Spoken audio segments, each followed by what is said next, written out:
सभी आचार्य भगवंतों की, और तपस्वी स्वामी श्री निहाल चंद जी महाराज की, सरलात्मा श्री खूबचंद जी महाराज की, संघ संरक्षक गिरा स्वामी श्री फूलचंद जी महाराज की, उत्तर भारतीय प्रवर्तक शासन सूर्य पूज्य गुरुदेव श्री शांति स्वरूप जी महाराज की, श्रमण सिंह के भीष्म पिता महाराज ऋषि पूज्य गुरुदेव श्री सुमति प्रकाश जी महाराज की, वाचनाचार्य उपाध्याय परवर डॉक्टर श्री विशाल मुनि जी महाराज की, उत्तर भारतीय प्रवर्तक राष्ट्र संत पूज्य गुरुदेव श्री आशीष मुनि जी महाराज की। नमो अरिहंताणं नमो सिद्धाणं नमो आयरियाणं नमो वज्रायाणं नमो लोये सवसाहुणं एसो पंचणमोकारो सवपावपणासनो मंगलाणं च सवेसिं परमं वै मंगलम् मंगलाणं च सवेसिं परमं वै धम्मो मंगलमोकेठम् अहिंसा संयमो तवो देवावेतं नमं सन्ति जस धम्मे सयामणो जहाँ दुम्मस पोपेशो भमरो आवियरसा उणाया पोपम केलामे सोयापि नहीं अपाया ये माए सामणा मोता जेलो ये संति साहुणो विहंगमवपुपेशो धाणवते सनेराया वयं च वित्तिं लभामो णय कोई ओमहं मयि आहगणे सूर्यन्ते पोपेशो भामराजाः महोगार समा बुद्धा जीववन्ति अणिसिया नानापिण्डरया दन्ता तेण भोचन्ति साहुणोति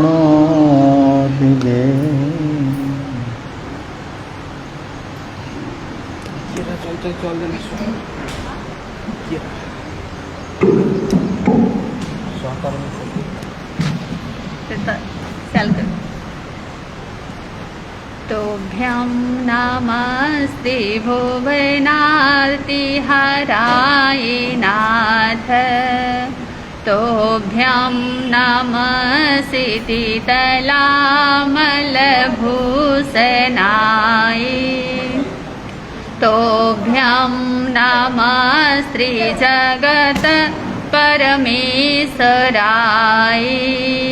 तोभ्यं नमो जिन भवो दधिशोषणाय। सर्वप्रथम शासनपति श्रमण भगवान महावीर स्वामी को कोटि सवर्ण नमन। मंच में विराजमान मानव मिलन के संस्थापक नेपाल के श्री राष्ट्र संत डॉक्टर पूज्य गुरुदेव श्री मणिभद्र मुनि जी महाराज साहब एवं मधुर गायक बाल संस्कारक पूज्य श्री पुनीत मुनि जी महाराज साहब के चरणों में कोटि सवर्ण नमन। उपस्थित धर्म प्रेमी बंधुओं, माता एवं बहनों, आज पर्युषण पर्व का प्रथम दिवस और हम सबका सौभाग्य है कि हमें एक और पर्युषण पर्व का स्वागत करने का शुभ अवसर प्राप्त हुआ है और उसका लाभ उठाने के लिए आप सब यहाँ पर उपस्थित हो गए। और इस पर्युषण पर्व के अंदर जो अंतर्गत सूत्र की वाचनी होती है वह अभी आपके समक्ष आ रही है। जिनके पास में पुस्तक है वो अपनी पुस्तक को देखेंगे और जिनके पास पुस्तक नहीं है वे पूर्व ध्यान पूर्वक और श्रद्धा के साथ में प्रभु की वाणी को आप श्रवण करेंगे। नमो थोणम समणस भगवो महावीरस।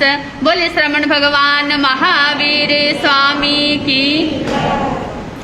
श्री अंतर्गत दशांग सूत्र प्रथम वर्ग। तेनम कालेनम तेनम समनेनम चंपा नामम नयरी होथा बनओ तथनम चंपाए नैरिये उत्तर पुरथि में दिशि भाई एथनम पूर्ण भद्दे नामम चेये होथा बन संडे बन्नओ तिसेनम चंपाए नैरिये कोनिये नामम रया होथा महया हिमवंत बन्नओ तेनम कालेनम तेनम समनेनम अज सुहमे थेरे जाव पंचहिम अनगार सहिम सदिम संपरि बुडे पुबानु पुबिम चरमाने गामानु गामम द्विजमाने सुहम सुहेणम विहरमाने जेनेव चंपा नयरी जेनेव पुण भदे चेये तेनेव समोसरिये परिसा निगय जाव पड़ी गया तेनम कालेनम तेनम समनेनम अज सुहोमस अंतेवासी अज जंबुझाव पजवा समाने एवं बयासी जैनम भन्ते समनेनम भगवया महावीरेनम आईगरेणम जाव संपत्तेनम सतमस अंगस उवासग दसाणम अये मठे पणते अठमसनम भन्ते अंगस अंतगण दसाणम समनेनम जाव संपत्तेनम के अठे पणते एवं खलु जंबू समनेनम जाव संपत्तेनम अठमस अंगस अंतगण दसानम अठ भगा पणता जैनम भन्ते समनेनम जाव संपत्तेनम अठमस अंगस अंतगण दसानम अठ भगा पणता पड़मसनम भन्ते बग्गस अंतगण दसानम समनेनम जाव संपत्तेनम कई अजैना पणता एवं खलु जंबू समनेनम जाव संपत्तेनम अठमस अंगस अंतगण दसानम पणमस बग्गस दस अजैना पणता तन जहा गोयम समुद्र सागर गंभीर चेब होई थीमियेय आयले कंपिले खलु अखोब पसे नई बिनहु जैनम भन्ते समनेनम जाव संपत्तेनम अठमस अंगस अंतगण दसानम पणमस बग्गस दस अजैना पणता तन जहा गोयम जाव बिनहु पड़मसनम भन्ते अजयनस अंतगण दसानम समनेनम जाव संपत्तेनम के अठे पणते एवं खलु जंबू तेनम कालेनम तेनम समनेनम बारवये नामम नयरी होथा दुवालस जोएन याम नम जोएन विच्छिन्ना धन वै मयि निमिया चामी गर पागरा नाना मणि पंचवर्ण कवि सीसग परिमंडिया सुरमा अलकापुरी संकासा पमुइया पकीलिया पचखम देव लोग भूया पासा इया दरी सनिजा अभिरुबा पड़ी रुबा तिसेनम बारवये नयरिये बहिया उत्तर पुरथि में दिशि भाई एथनम रेवये नामम पब्बये होथा बन्नओ तथनम रेवये पब्बये नंदन बने नामम उज्जाने होथा बन्नओ सुरपिये नामम जखाए यने होथा पुराणे सेनम एगेनम वन संडेनम परिखिते अशोगा बर पायबे तथनम बारवये नयरिये कन्हे नाम वासुदेवे राया परिवसई महेया हिमवंत राया बन्नओ सेनम तथा समुद्र विजय पामुखाणम दसनम दसाराणम बलदेव पामुखाणम पंचनहम महावीराणम पज्जुना पामुखाणम अदुठानम कुमार कोडिनम संब पामुखानम सठिये दुदंत साहसीनम महासेन पामुखानम छप्पनाय बलबग साहसीनम वीरसेन पामुखानम एक विसाय वीर साहसीनम उग्रसेन पामुखानम सोलसनम राय साहसीनम रूपिणी पामुखानम सोलसनम देवी साहसीनम अनंग सेना पामुखानम अनेगानम गणीय साहसीनम अन्य सिंच बहुनम ईसर जाव सथ बहानम बारवये नयरिये अद्द भर हसय समतस अहे बचम जाव बिहरई तैनम बारवये नयरिये अंधग बन्ही नामम राय परिवसई महेया हिमवंत बन्नओ तसनम अंधग बन्निस रण्णोधारिणी नामम देवी होथा बन्नओ तैनम सा धारिणी देवी अन्नया कयायिम तंसी तारस गंसी सैनी जंसी एवं जहा महाबले सुमिना दंसन कहना जम बालतनम कलाओय जोवना पानी गहनम कंता पासाया भोगाय नवरम गोयमी नामे नम अठमम राय वर कन्नानम एक दिवसे नम पानीम गिन्हावेन्ति अठओ दाओ तेनम कालेनम तेनम समनेनम अरह अरिठ नेमि आई गरे जाव बिहरई चौविहा देवा आ गया कन्ने भी निगये तैनम से गोयमे कुमारे जहा मिहे तहा निगये धमम सोचा निसम जम नवरम देवानु पिया अम्मा पियरो आपुछामी देवानु पियाणम अंत्ये पबयामी एवं जहाँ मिह जाब अनगारे जाए इरिया समीय जाब इनमेव निगंथम पावयनम पुरो काम विहरई तैनम से गोयमे अनगारे अन्नया कयाहिम अरहो अरिठ नेमिस ताहारुवाणम थेराणम अंत्ये सामाये मायायिम एकारस अंगायिम अहिजयी अहिजिता बहुयिम चौथ जाव अपाणम भावे माने विहरई तैनम अरहा अरिठ नेमि अन्नया कयायिम बार वैयो नयरियो नंदन बनाओ उजानाओ पड़िनिखमयी पड़िनिखमिता बहिया जन वये बिहारम विहरई तैनम से गोयमे अनगारे अन्नया कयायिम जेनेबा अरहा अरिठ नेमि तेनेबा उबा गच्छई उबा गच्छिता अरहम अरिठ नेमिम तिकुतो आयाहीनम पयाहीनम करेयी करिता बंदई नमंसई बंदिता नमंसिता एवं वयासी इच्छामिणम भन्ते तुब्बेहिम अभनुनाय समाने मासीयम भिक्षु पड़िमम उवसम पजिताणम विहरितये एवं जहाँ खंदो तहा बारस भिक्षु पड़िमाओ फासेयी फासिता गुण रये नंबी तव कम्मम तहेव फासेयी नीरव शेषमम एवं जहाँ खंदो तहा चिंतई तहा आपुछई तहा थेरेहिम सतिम सेतुंजम दुरुहई मासियाय सलेहनाय बारस बरिसायम परियाय जाव सिद्धि एवं खलु जम्बू समनेनम जाव संपत्तेनम अठमस अंगस अंतगण दसानम पड़मस बग्गस पड़मस अझायनस अय मठे पणते पड़मम अझायनम समतम एवं जहाँ गोयमे तहा शेषाबी बन्ही पिया धारिणी माया समुद्रे सागरे गंभीरे थीमिये अयले कंपिले अखोबे पसे नये बिन हुए एग मगा पड़मो बगो 10 अध्ययन समता प्रथम वर्ग समाप्त हुआ। आज के लिए इतना ही। श्री आगमे दिव्य पणते तंजा सुत्तागमे अथागमे तद्भयागमे ऐसे श्री ज्ञान के विषय में जो कोई अतिचार लगा हो तो में आलोंग जम्भाईदंग बच्चा मिलम हिनखरंग अचखरंग पयहीनंग विनयहीनम जोगहीनम गोसीनम सुठो दिनम दुठो पड़िछियम आकाले कव सजाओ काले न कव सजाओ असजाइम सजाइम सजाइम न सजाइम भंटाम गुणताम विचारताम ज्ञानव ज्ञानवंत पुरुषों की अविनय असतना की सूत्र में ऊंचा नीचे असत्य बोली हो तो तस्मिच्छामि दुक्कडम। बोले श्रवण भगवान महावीर स्वामी की जय।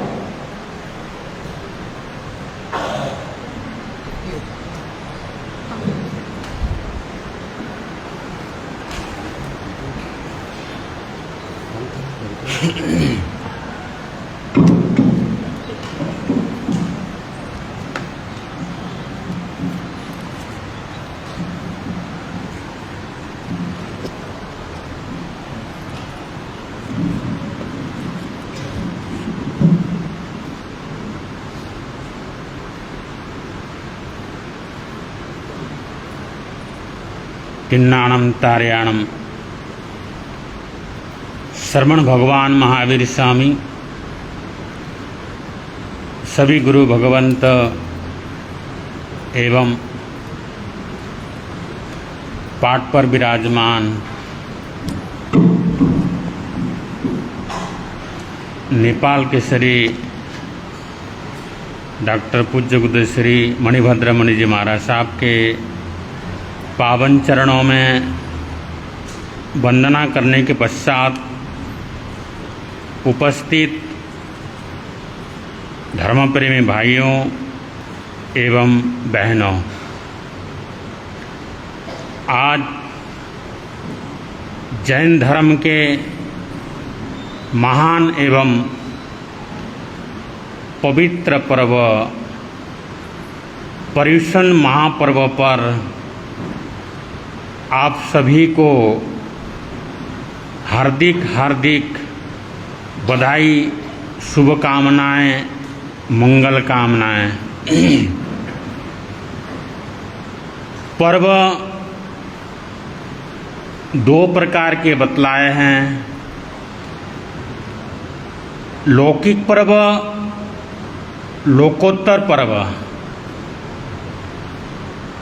लौकिक पर्व में हंसी खुशी के साथ, उत्सव के साथ जो मनाया जाता है, खा पी करके जो पर्व मनाते हैं वो लौकिक पर्व है। जैसे दीपावली, दशहरा, होली आदि जो पर्व है लौकिक पर्व माना गया है। लोकोत्तर पर्व आत्मा के जो पर्व हैं वो लोकोत्तर इस लोक में भी काम आने वाले, लोकोत्तर परलोक में भी काम आने वाले ऐसे पर्व हैं। पर्युषण महापर्व। पर्युषण पर्व आत्मा को निर्मल बनाने आता है। पर्युषण पर्व क्षमा के सुमन खिलाने आता है। पर्युषण पर्व आत्मा की जागृत करने आता है। पर्युषण पर्व आत्मा को शुद्धि करने आता है। इस तरह से इस पवित्र पर्व पर आप सभी को हार्दिक हार्दिक स्वागत एवं अभिनंदन है। यह पर्व आत्मा को आनंदमय बनाने का यह पर्व है। धर्म ध्यान का बहता रहे झरना,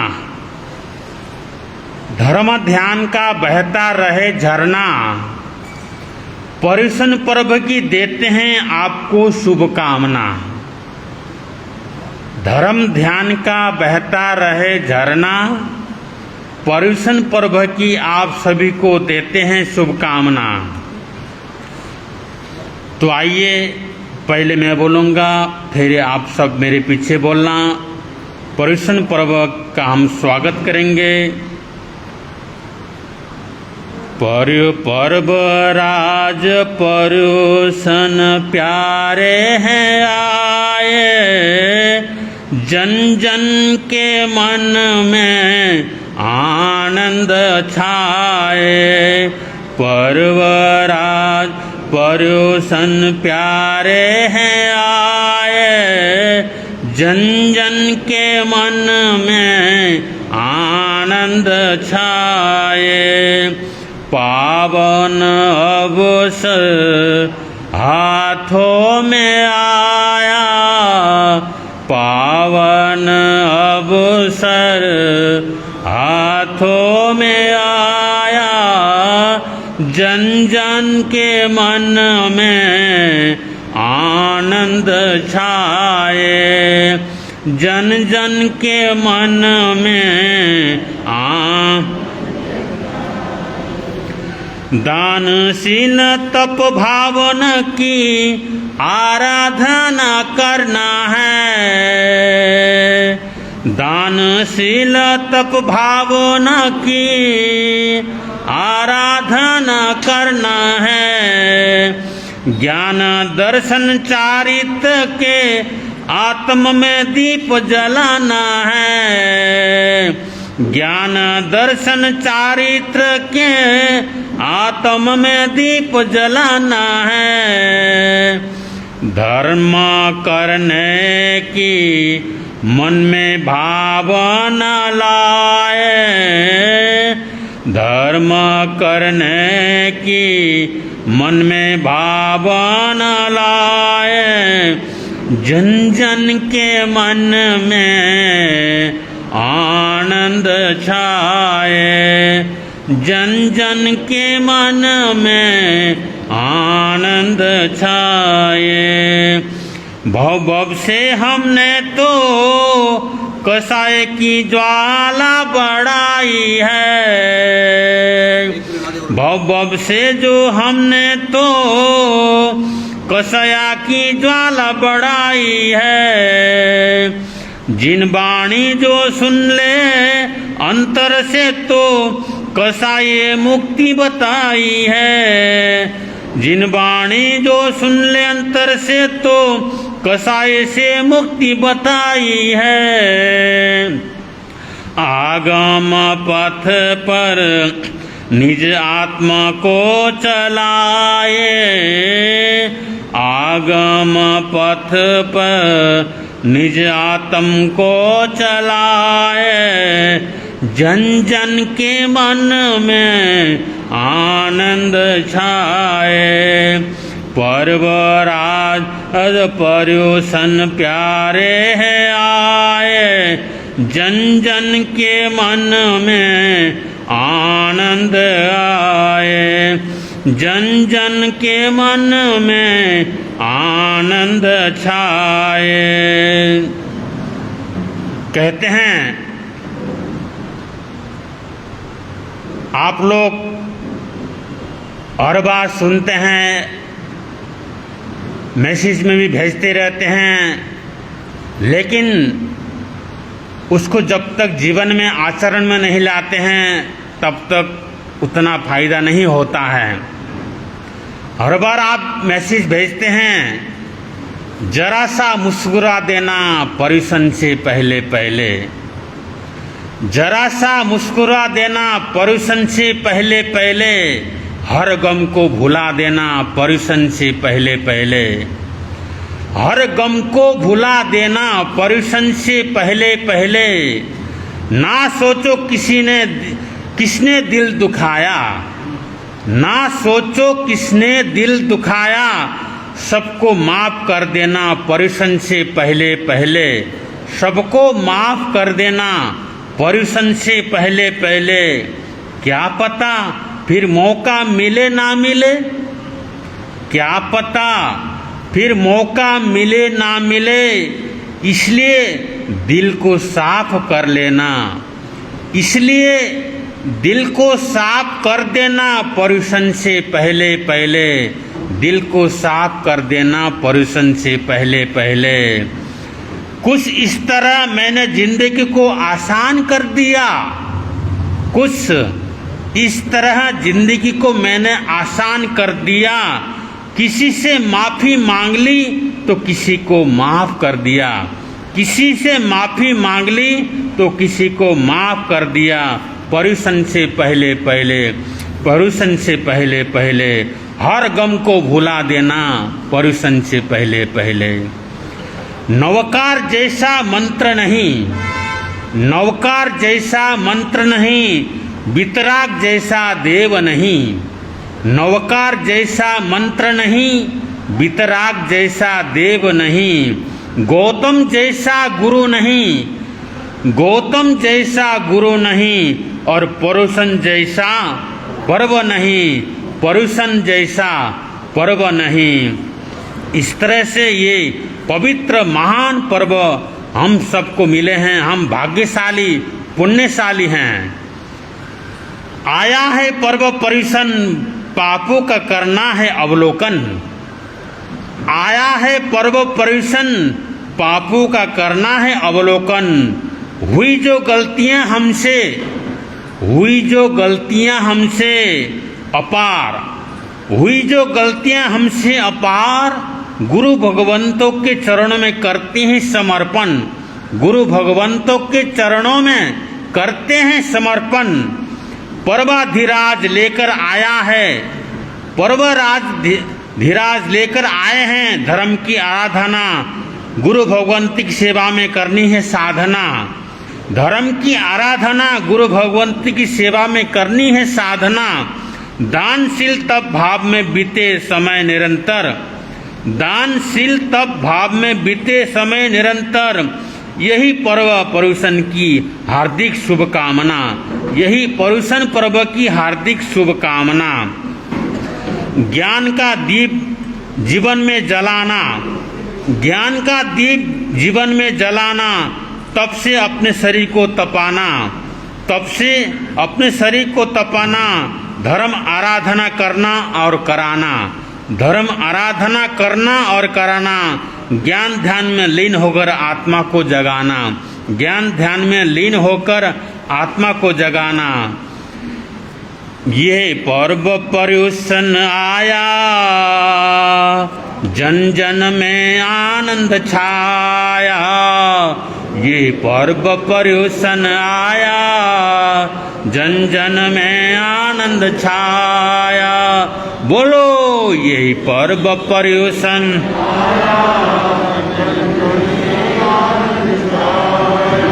ये पर्व पर्युषण आया, संग त्याग तपस्या लाया, ये पर्व पर्युषण आया, संग त्याग तपस्या लाया। त्याग तपस्या जो जन करता, त्याग तपस्या पाप कालिमा खुद ही हरता। ये पर्व सभी को भाया, जन जन में आनंद छाया। ये पर्व सभी को भाया, जन जन में। ये पर्व क्षमा का आया, जन जन में आनंद छाया। ये पर्व क्षमा का आया, जन जन में। पर्व पर्युषण हमको प्यारा, पर्व यह सब उत्सव से है न्यारा। घट घट में जोश जगाया, ये पर्व क्षमा का आया। घट घट में जोश जगाया, ये पर्व का आया। ये पर्व पर्युषण आया, जन जन में आनंद छाया। ये पर्व पर्युषण आया, जन जन में आनंद छाया। जीवन में समता को लाना, जीवन में राग द्वेष को दूर भगाना। लो प्रेम का पाठ पढ़ाया, जन जन में आनंद छाया। लो प्रेम का पाठ जन जन में आनंद छाया। ये पर्व क्षमा का आया, जन जन में आनंद छाया। ये पर्व परिसन आया, जन जन में आनंद छाया। ये पर्व क्षमा का आया, जन जन में आनंद छाया। इस तरह से पर्व पर्युषण, यह पर्व है लाया शुभ संदेश। पर्युषण है लाया शुभ संदेश। धर्म ध्यान तप त्याग से झोली भरो हमेश। धर्म ध्यान और त्याग से झोली भरो हमेश। इस तरह से पर्युषण पर्व की आप सभी को शुभकामनाएं, मंगल कामना देते हुए और परम पूज्य गुरुदेव श्री जी की पावन वाणी श्रवण करेंगे। बोलिए श्रवण भगवान महावीर स्वामी की। पर्वराज पर्युषण पर्व की।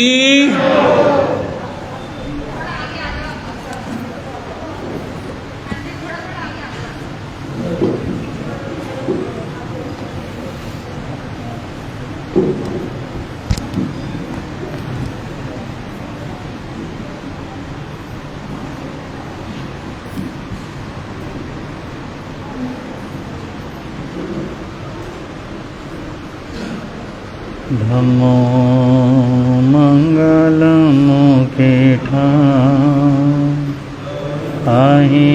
अहिंसा संयमो तवो देवावितं नमं सन्ति जसा धम्मे संयमणो। दुनिया के चराचर जीवों पर कर्मों ने जाल भी, क्या साधु ग्रस्त क्या बाल वृद्ध बस कोई न बचने पाया।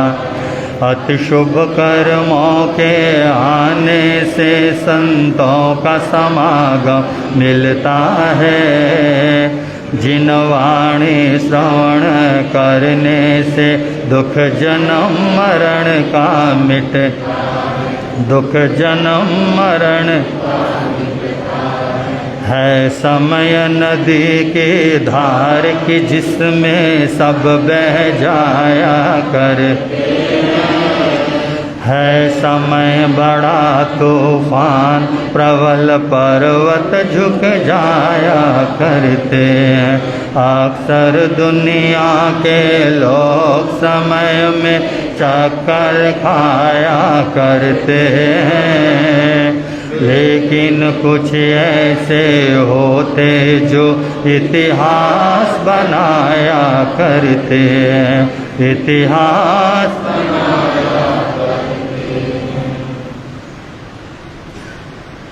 अनंत अनंतोपकारी त्रैलोक्यनाथ शासन के महाप्राण श्रमण भगवान महावीर स्वामी को स्मरण करते हुए आचार्य भगवान एवं आराध्य गुरुदेव के चरणों में वंदन। आदरणीय मुनिराज, समादरणीय माँ सत्य जी महाराज, प्रिय श्रोताजन,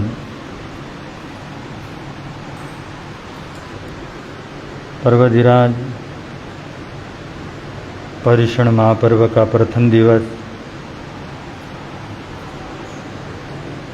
इस महापर्व के उपलक्ष्य में अभी आप लोगों ने महासती श्री सृजना जी महाराज साहब के मुखारविंद से अंतगढ़ सूत्र की मूल वाचिनी श्रवण की। तत्पश्चात श्री पुनीत मुनि जी महाराज ने पर्युषण के बारे में बहुत सुंदर उद्बोधन आपके समक्ष रखा। पर्व का अर्थ होता है पवित्र। जितने भी पवित्र दिन हैं उनको पर्व कहा गया है। अभी आप सुन रहे थे, पर्व दो प्रकार के होते हैं, एक लौकिक पर्व और दूसरा है लोकोत्तर पर्व। लौकिक पर्व का संबंध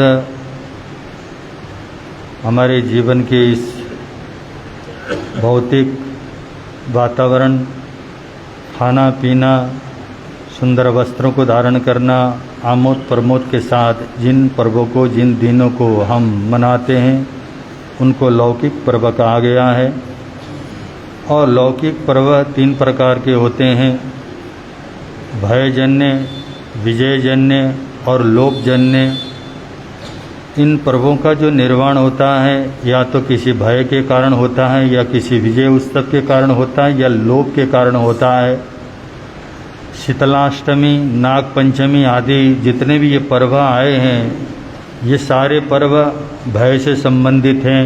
हमारा अनिष्ट न हो, हमारा कुछ हमारे जीवन में समस्याओं का आगमन न हो,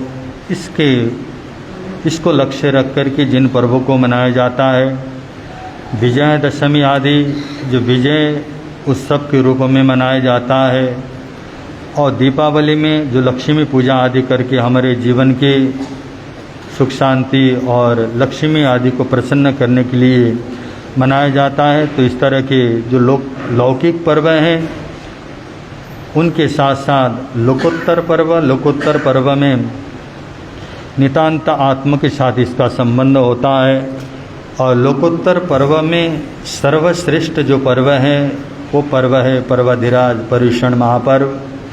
क्योंकि जन्माष्टमी, रामनवमी आदि जिन पर्वों को लोकोत्तर पर्व कहा गया है, उसमें व्यक्ति व्रत उपवास आदि करके साधना करके इन पर्वों का स्वागत करता है, पर्वों को मनाया जाता है। ऐसे आज हम पर्वधिराज पर्युषण को मना रहे हैं और आप सब लोगों की बड़ी उत्साह के साथ उपस्थिति रही है। छोटे छोटे बच्चे जिनके मन में भी ये भाव आया है कि हमने भी पर्युषण पर्व को मनाना है, तो इस तरह उत्साह के साथ आप लोग जो उपस्थित हुए हैं और होते हैं, तो इसके लिए आप सब लोगों को बधाई हो। इसी तरह पर्युषण पर्व का इतिहास क्यों मनाया जाता है, इसको मनाने के पीछे उद्देश्य क्या रहा है, इस विषय में आपके समक्ष कुछ अपने विचार रखेंगे। उससे पूर्व हम सब लोग रल मिल करके गाएंगे। भगवान तेरे आराधना,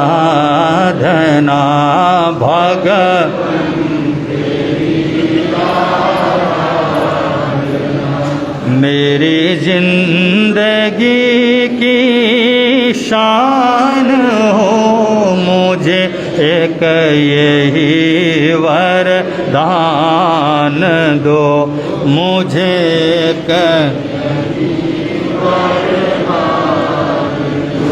मेरी आत्मा बलवान हो, भगवन तेरी आराधना, भगवन तेरी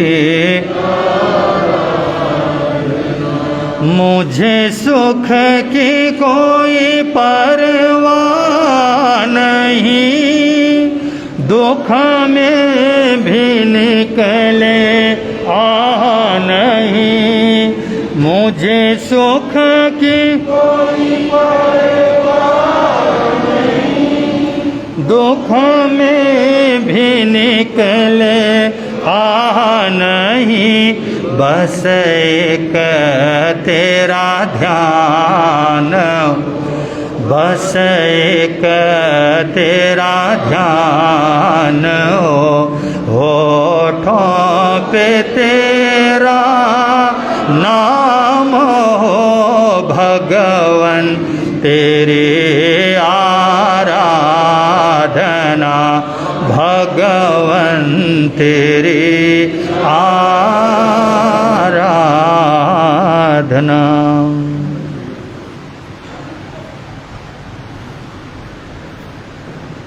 जिस जगत में हम रहते हैं उस जगत के बारे में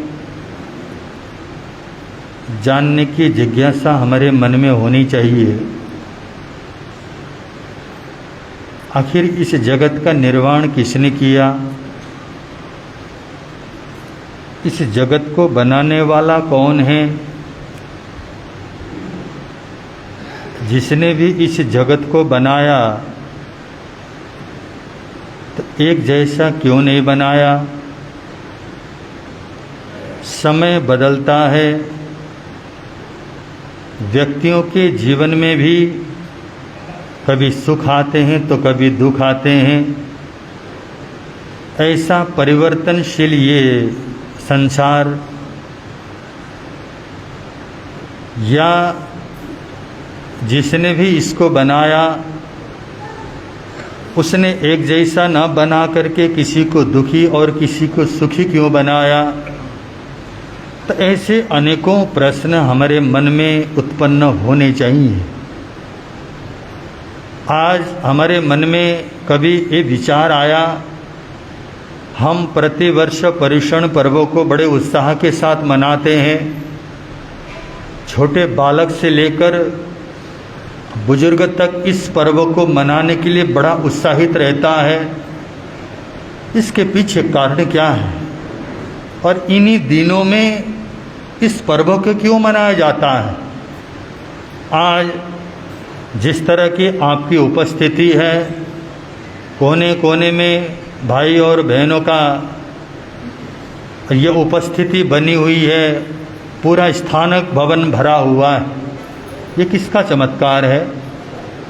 कोई साधु ने आपको विशेष रूप में प्रेरणा तो दी नहीं, और देते तो हम प्रतिदिन हैं, परंतु आज आप लोगों के मन में स्वतःस्फूर्त स्थानक की ओर आने का भाव क्यों बना? और छोटे बच्चे से लेकर बुजुर्ग तक स्थानक में उपस्थित होकर इस पर्व का स्वागत कर रहे हैं।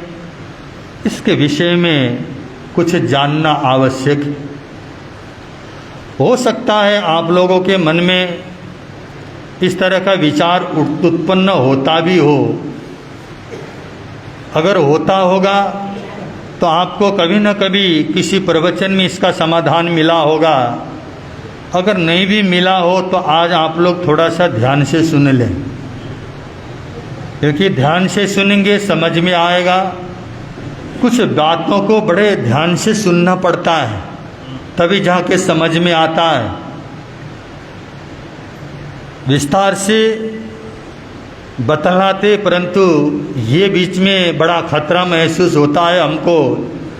हम तो अपना मस्ती में आंखें बंद करके आपको प्रवचन देने लगे, और हमारी आंखों के बंद होते ही आपने अपना अवसर देखा और आपने भी आंखें बंद करना कि जैसा महाराज कर रहे हैं हम भी इसी तरह आंखें।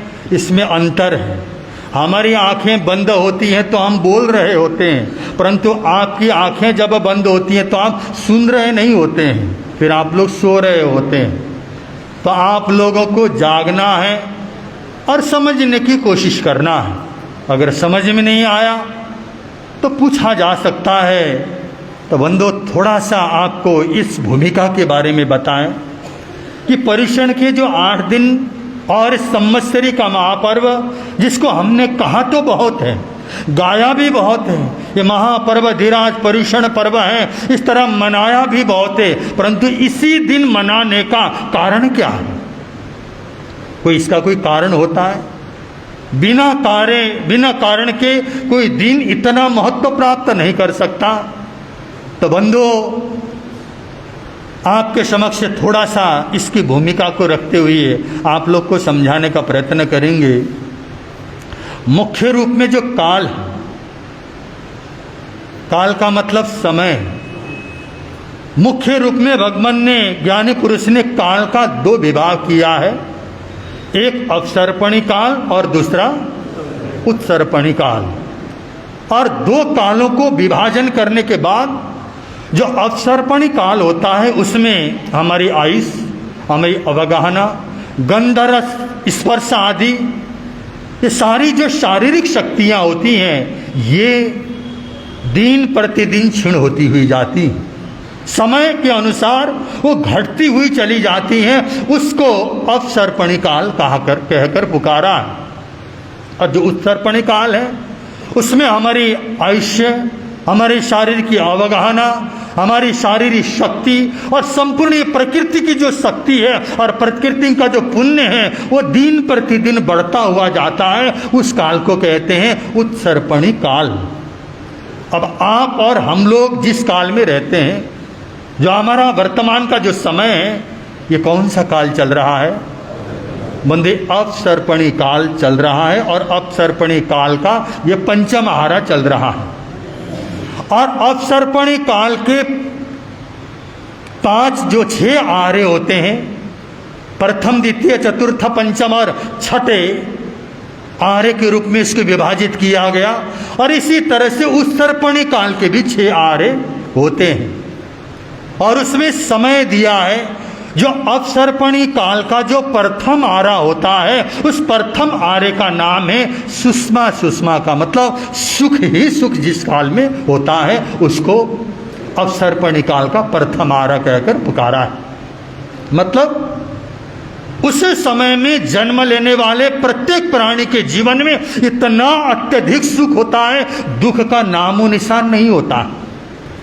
इस तरह का सुख का जीवन, इतना बड़ा पुण्य लेकर वो आत्माएं जन्म लेती हैं। और बंधु, उस काल की अवधि कितनी रहती है? भगवान कहते हैं 4 कोड़ा कोड़ी सागरोपम। आया समझ में? कितना? 4 कोड़ा कोड़ी सागरोपम। ये शब्द तो आपको समझ में आया, परंतु कोड़ा कोड़ी किसको कहते हैं? ये बड़ा पजल। इससे पहले बताया तो था हमने, परंतु जिस तरह के आज आप लोग की नई उपस्थिति है, उस नई उपस्थिति को देखते हुए थोड़ा सा और हम खुलासा कर देते हैं। मतलब 1 योजन लंबा, 1 योजन चौड़ा और 1 योजन गहरा खड्डे का निर्माण करने की, खड्डे की कल्पना हमने करनी। और उसमें एक हमारे बालों का इतना छोटा हिस्सा जो हमारी आंखों में जाए तो रगड़े नहीं, मतलब हमको अनिजी महसूस न हो, इतना छोटा टुकड़ा उस खड्डे में क्या करना है? डालना है। और टुकड़ों को डालते डालते डालते इतने टुकड़े को डालना है जिसमें कि वो पूरा का पूरा खड्डा क्या हो जाए? उन टुकड़ों से लबालब भर जाए और इतनी मजबूती से भर जाए जैसे चट्टान की तरह मजबूत हो। और बंदो, कहते हैं शास्त्रकार तो चक्रवर्ती की सेना भी गुजर जाए तो धसे नहीं, कितना मजबूत। कल्पना करना है। ये आप लोग सोचोगे तो बोरिंग विषय आया, होता है, बोरिंग भी लगता है, तो पर ध्यान से सुनना। और बंदो, जब इतना ठसाठस गड्ढा भर जाता है, कहते हैं ज्ञानी पुरुष 1 साल के बाद उसमें से 1 टुकड़ा निकाल करके फेंकना है।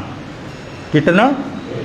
1 टुकड़ा फेंकना है। बंदो, जब वो खड्डा पूरी तरह से खाली हो जाए उसको 1 पल्योपम कहा है। कितना? 1 पल्योपम। 10 कोड़ा कोड़ी पल्योपम का 1 सागरोपम होता। 10 करोड़ को 10 करोड़ से गुणा कर दो तो उसका जो प्रतिफल आता है बंधु, उसको 1 सागरोपम कहकर पुकारा जाता है। कितना लंबा समय होगा? प्रथम आरा जो सूक्ष्म आ रहा है उसका समय है 4 कोड़ा कोड़ी सागरोपम का, क्योंकि पूरा जो आरा अवसर्पणी काल की जो अवधि है वो 6 कोड़ा कोड़ी सागरोपम का है।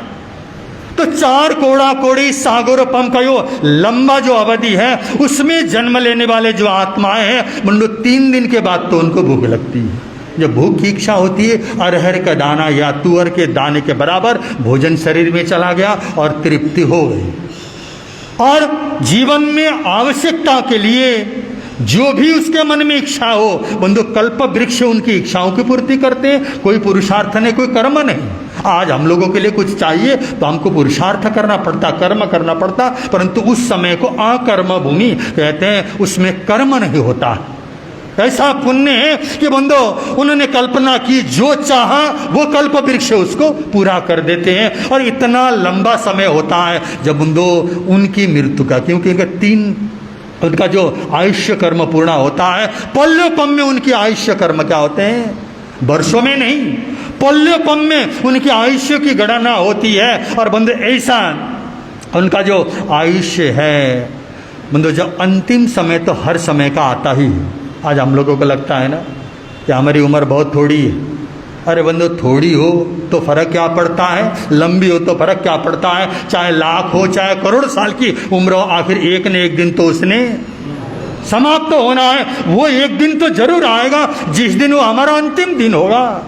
इसी तरह कहते हैं बंदो उस समय जो आत्माएं होती हैं उनको 15 महीना जब उनका आयुष्य शेष रहता है तब उनके मन में मोहनीय कर्म के उदय से काम भोग की वासना की उत्पत्ति होती है। और बंदो 2 होते हैं भाई और बहन के रूप में, इसको युगलिया युग कहते हैं। युगलिया का मतलब जोड़ा जन्म लेता है और दोनों भाई बहनों के बीच में संपर्क होता है। और एक बार संपर्क होने के बाद और बंदो उनके गर्भ में से जो महादाय बंधु स्त्री है उसके गर्भ में से एक जोड़ा जन्म लेता है।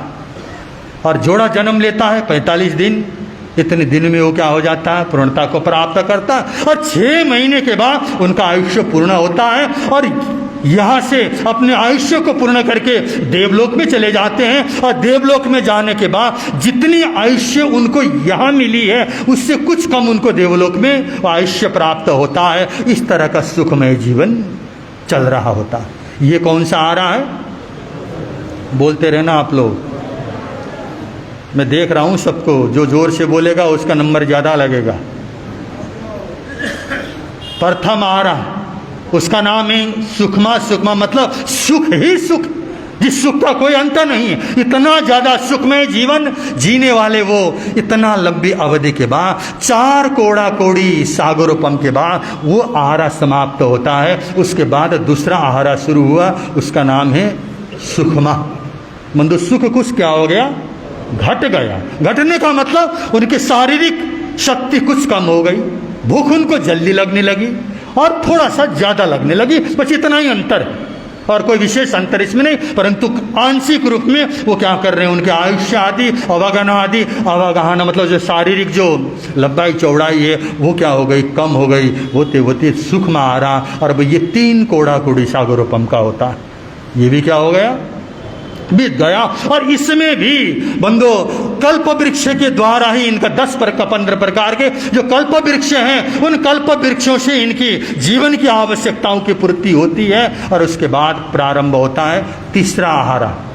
तीसरा आहारा इसका नाम क्या है, सुखमा दुखमा। तीसरा आहारे का नाम सुखमा दुखमा, जिसके जीवन में सहारे में सुख अधिक होता है और दुख कम होता है। सुख अधिक और दुख कम होता है। और इस आहारे को, तीसरे आहारे को 3 भाग में विभक्त कर दिया गया, 3 भागों में इसको बांटा गया है। और आगे के जो 2 भाग हैं वो तो यथावत बंदो कल्प वृक्ष से उनकी जीवन की आवश्यकताएं पूर्ण होती हैं। और वही विधि अंतिम समय में बंदो मोहनीय कर्म के कारण वासनाओं को उत्पन्न होना और उनके दोनों के बीच में संपर्क होके एक जोड़ा पैदा होता है। और एक जोड़ा पैदा होने के बाद फिर वो क्या करते हैं, जम्बाइयाँ और हिचकी, बहुत सामान्य, कोई बीमारी नहीं। एक को जम्बाइयाँ आती है और हिचकी आ गई और दोनों का आयुष्य पूर्ण हो जाता है। और तीसरा जो आ रहा है, तीसरे आहार की अवधि है 2 कोड़ा कोड़ी सागरोपम। और उसका जब अंतिम हिस्सा चल रहा होता है उसके अंतिम हिस्से के अंदर बंधु वैसा माहौल बन जाता है, धीरे धीरे कल्प वृक्ष उनको भोजन देने में असमर्थ होते हैं। समय का प्रभाव है, जैसे जैसे समय आगे बढ़ता है भोजन की पूर्ति न होने पर, और बंधु अब जीवन में जो समस्याएं आती हैं आहार के कारणित तो आती हैं। आज व्यक्ति चोर बनता है, डाकू बनता है, कारण क्या है? उसके पीछे एक ही तो कारण है बंधु, उसके पेट में भोजन नहीं है। और भूखा आदमी कौन सा ऐसा पाप है जो नहीं कर सकता, नहीं करता, पाप करना ही पड़ता, उसकी मजबूरी है। और बंधु धीरे धीरे जब समय का प्रभाव हुआ और कल्प वृक्ष में थोड़ी शक्ति कम होने लगी, कम होते होते अब लोगों के मन के अंदर थोड़ी दुर्भावनाएं पैदा हो गई। एक दूसरे के अधिकार का हनन करने का भाव मन में आता, एक दूसरे के अधिकार के हनन करने का जहाँ भाव आता है फिर वहाँ युद्ध होना आवश्यक हो जाता है। तो मैं भी हो सकता है, झगड़े भी हो सकते हैं। उन झगड़ों को व्यवस्थित करने के लिए उस समय के जो प्रतिष्ठित व्यक्ति होते हैं, उन प्रतिष्ठित व्यक्ति जो ज्ञानी हैं, समझदार हैं, उनको कुलकर कह करके पुकारा जाता है। इस तरह कुलकरों की व्यवस्था क्या हो गई? प्रारंभ होगी। मतलब जैसे राजा है, राज्य व्यवस्था है, उस समय के सर्वश्रेष्ठ ज्ञानी व्यक्तियों को कुलकर कहकर पुकारा जाता है। और उन कुलकरों में बंधु जो 5 कुलकर हैं, 15 में से जो पहले जो 5 कुलकर हैं, उन 5 कुलकरों के समय में एक दंड व्यवस्था होती है। वो दंड व्यवस्था का नाम है हाकार। मतलब किसी व्यक्ति ने गलती कर दी और गलती करने के बाद उसकी शिकायत चली जाती है किसके पास? कुलकरों के पास। और कुलकर ने जब उनसे पूछा क्या तुमने ऐसे गलती की है? हाँ तुमने ऐसी गलती की। और इतना बोलते ही सामने वाले को ऐसा लगता है जैसे अभी वर्तमान में फांसी में लटकाने के बराबर। अभी हम लोगों के इस वर्तमान परिस्थिति में फांसी की सजा जितनी कठोर होती है, इसी तरह उन्होंने कहा हाँ तुमने ऐसा किया। तो उन्होंने सुना और सुनते ही बंधु उनको मरने के बराबर क्या हो गया कि व्यक्ति जब जितना जितना समझदार होता है और बुद्धिमान होता है उसको ज़्यादा समझाने की ज़रूरत नहीं। अगर कोई हमको धमकाता है, पड़ताड़ता है, हमारी कमजोरी है बंधु, हमें ऐसा अवसर नहीं देना चाहिए सामने वाला व्यक्ति हमारे क्या करे, हमारे लिए कुछ कहे या हमारे ताड़ना करे, पड़ताड़ करे, यह हमारी अपनी कमजोरी है। अगर कोई करना पड़ रहा है वो उसकी मजबूरी है। तो मतलब इस तरह की दंड व्यवस्था शुरू होती है। और 5 कुलकरों के समय में हाकार की दंड व्यवस्था है। और उसके बाद फिर 5, 10 मतलब दूसरे जो 5 की व्यवस्था आती है उसमें माँ का मतलब है मत करना। जो गलती होती है और शिकायत आती है तो वो लोग ये कहते हैं ऐसा कार्य मत करना। और इतना बोला तो उनको लगा कि उनको क्या हो गया, दंड मिल गया है। और बंधु तीसरा जो दंड व्यवस्था है और उसको कहते हैं धिक्कार। धिक कहते हैं कि मैं तेरे को धिक्कार, क्या बोलते हैं, हाकार, माकार और धिक्कार, ये कुलकरों की व्यवस्थाएं हैं, दंड व्यवस्थाएं। और ये 15 प्रकार के जो कुलकर हैं बंधु पहले से लेके अंतिम जो कुलकर होते हैं, कौन से आहार में सुन रहे हो आप लोग? कौन सा आ रहा? हाँ, नहीं तो पड़ोसी का सुन लेना। और आप लोगों ने क्या करना है, नकल करना तो आपको आता ही है, किया हुआ, बहुत बार किया हुआ है। तो आप लोग चाहे धार्मिक परीक्षाएं हो, चाहे बचपन की परीक्षा, नकल तो किया। अभी भी क्या करना, जो कमजोर विद्यार्थी होता है जरूर नकल की कोशिश करता है, तो आप लोग भी क्या करना, और सुनोगे, नकल की जरूरत नहीं है। तो कौन सा आहार चल रहा है अभी हमारा वर्णन? तीसरा आहार का अंतिम समय चल रहा है। और बंधु ये 15 प्रकार के जो कुलकर होते हैं, उन कुलकरों में जो अंतिम जो कुलकर होता है उसके घर में से, उससे युगलियों में से बंधु एक बालक का जन्म होता है। और वो बालक बंधु अपसर्पणी काल का प्रथम तीर्थंकर के रूप में उसके क्या होता है, जन्म होता है। जैसे कि अभी हमारा जो अवसर्पणी काल चल रहा, इसमें आदिनाथ भगवान की तरह उसने क्या किया, आदिनाथ भगवान का जन्म हुआ है। तो बंधु अंतिम कुलकर के यहाँ से तीर्थंकर का जन्म होता है। और ये तीसरा आहार क्या है बंधु, जब समाप्ति की ओर होता है और उसके बाद जो आहार चलता है वो कौन सा आहार है, चतुर्थ आहार। और बंधु तीसरा जो आहार होता 63 सलाखा पुरुष, मतलब 63 जो ये अवसर्पणी काल में या उत्सर्पणी काल में 63 सलाखा पुरुष होते हैं। उनमें से 2 सलाखा पुरुष, एक तो चक्रवर्ती और एक तीर्थंकर, वो तो होते हैं तीसरे आहार में। और सारे के सारे मतलब 23 तीर्थंकर और 11 चक्रवर्ती, 9 बलदेव, 9 वासुदेव और 9 प्रति वासुदेव, ये जो आत्माएं होती हैं 61 आत्माएं, उनका जन्म होता कौन सी आरे में? बंदे अक्षर निकाल का सर्वश्रेष्ठ जो आरा होता है उसका नाम है चतुर्थ आरा। अब बंधु अब यहाँ क्या हो गया, अब व्यवस्थाएं बदलती चली गई।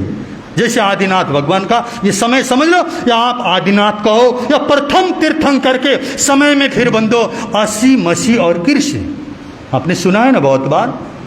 उस समय के बाद कल्प वृक्ष समाप्त होते हैं। कल्प वृक्ष के समाप्त होते ही जीवन उपार्जन के लिए बंधु फिर व्यवस्थाओं को देने के लिए जो राजा बनता है, राजा ऐसी व्यवस्थाओं को देता है। उसके अंदर बंधु आदिनाथ भगवान ने जैसे हमको दी है, और बंधु असी मसी और कृषि ये जो व्यवस्था है, इसको धीरे धीरे अग्नि कैसे पैदा करना है और अग्नि के द्वारा कैसे भोजन को पकाया जाता है, कैसे हमने सभ्य समाज का निर्माण होता है, और इस तरह की सारी व्यवस्थाएं जो प्रथम तीर्थंकर है वो प्रथम तीर्थंकर हमको क्या करते हैं, देते हैं। और उसके बाद कौन सा आरा शुरू हुआ?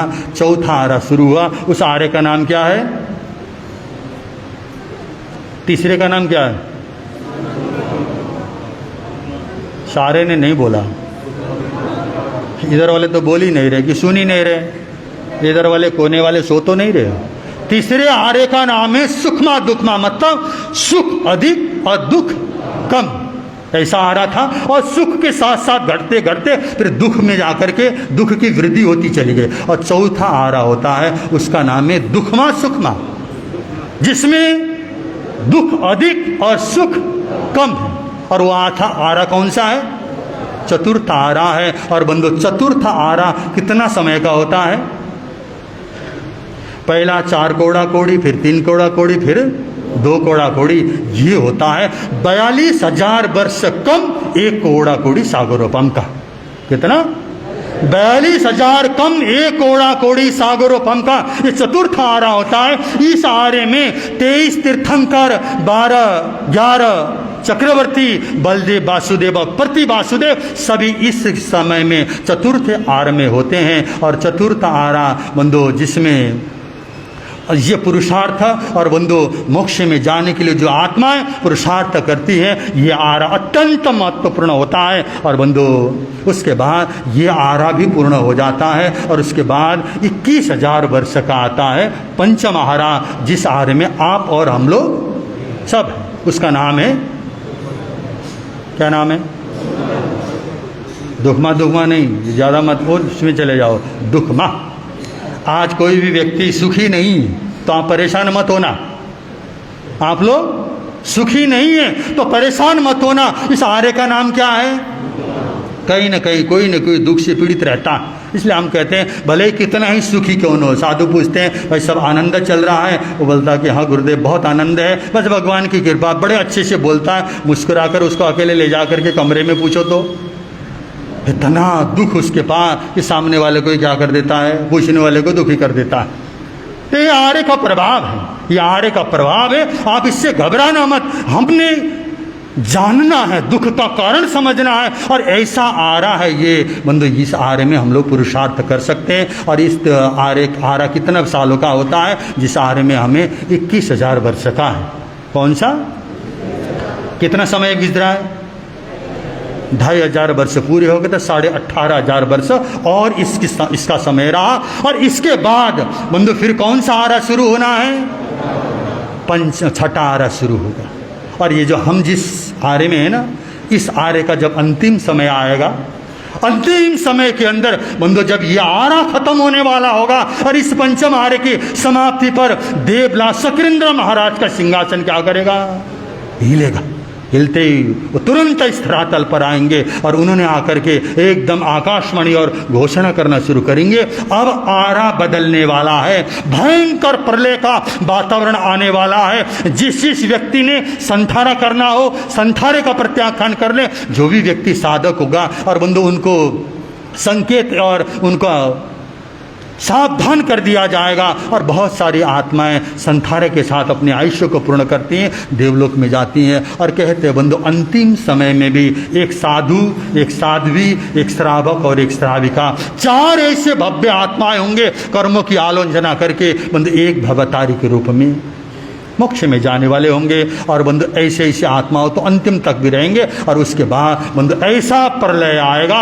और बंधु अंतिम समय, अंतिम दिन में प्रथम पैर में जैन धर्म जिन शासन क्या हो जाएगा, प्रथम आर्य में, प्रथम आर्य में जिन शासन समाप्त होगा। और द्वितीय जो आर्य होगा, उस द्वितीय आर्य में बंधु संपूर्ण क्या है, ये अन्य धर्म संप्रदाय जो आध्यात्मिक मार्ग पर चलने वाले धर्म संप्रदाय, वो भी क्या हो जाएंगे, समाप्त हो गए। शाम तक ऐसा प्रलय आएगा, फिर बंधु वो माहौल क्या होगा, अग्निकाय समाप्त, महादर अग्निकाय वहाँ पे समाप्त हो जाती है। जो आजकल गंगा नदियाँ हैं, ये बंधु थोड़ी छोटी छोटी क्या है, लकीरों की तरह मिलते रहेंगे। और ऐसा जीवन शुरू होगा बंधु छठे आर्य में जन्म लेने वाला मनुष्य, भले ही वो मनुष्य के रूप में है, परंतु किसी नारकीय दुख से वो कम दुख का अनुभव नहीं करेगा। ऐसा जीवन होता है उसका। उत्कृष्ट आयु जैसे आज हमारा जो माना जाता है 125 वर्ष हमारी आयुष्य है, तो बंधु छठे आर्य में जन्म लेने वाले उन आत्माओं का उत्कृष्ट जो आयु है, वो आयु 20 साल की होगी। सिर्फ एक हाथ के बराबर इतने उनका कद होगा। और दिन के अंदर प्रचंड गर्मी होगी और सहन करना मुश्किल होता है, इसलिए बंधु बिलों में जाकर के उन व्यक्तियों को दिन भर विश्राम करते हैं। और रात्रि के अंदर इतनी शीत, मतलब इतना ठंडा होता है कि बंधु बिल में ही उनको रहना पड़ता है। बीच के संधि काल के समय में बाहर निकलते हैं, जो मरे हुए मच्छर कच्छा हैं उन्हीं को खाकर वो अपने जीवन को संपूर्ण रूप में बंधु मांसाहारी जीवन, प्रत्येक व्यक्ति मांसाहारी होगा। तो ऐसा भीषण समय आएगा और उसकी अवधि कितनी होगी, 21,000 वर्ष। पहले कहा ना, चौथा आरा कितना था, 42,000 वर्ष कम, एक कोड़ा कोड़ी सागोरपम का था। तो बंधु 21,000 वर्ष पंचम आरा के और 21,000 वर्ष 6 आरा के, और ये छठा आरा क्या हो जाता है, समाप्त हो जाता है। तो हमारे अवसर्पणी काल क्या हो गया, पूर्ण हो गया। अब दूसरा काल शुरू होता है 42,000 वर्ष के बाद, फिर बंधु दूसरा काल शुरू हो गया। और वो काल कौन सा है, उत्सर्पणी काल। और उत्सर्पणी काल ठीक अवसर्पणी काल के उल्टा उसका क्या होता है, उसकी गति उल्टी होती है। और जैसे यहाँ छठा आ रहा है, वैसे उत्सर्पणी काल में प्रथम आरा क्या होता है, प्रथम आरा उसी तरह का होता है, वो भी 21,000 वर्ष का होता है। और 21,000 वर्ष का वो आरा जब पूरा होता है, और बंधु जब कौन सा आरा शुरू होगा, पहले आरे के बाद दूसरा आरा जब शुरू होता है, उस आरे का नाम, पहला आरा दुखमा दुखमा है, और दूसरा आरा सुखमा दुखमा, दूसरा आरा। और वो जो आरा शुरू होगा, उस शुरू होने का जो तिथि होती है श्रावण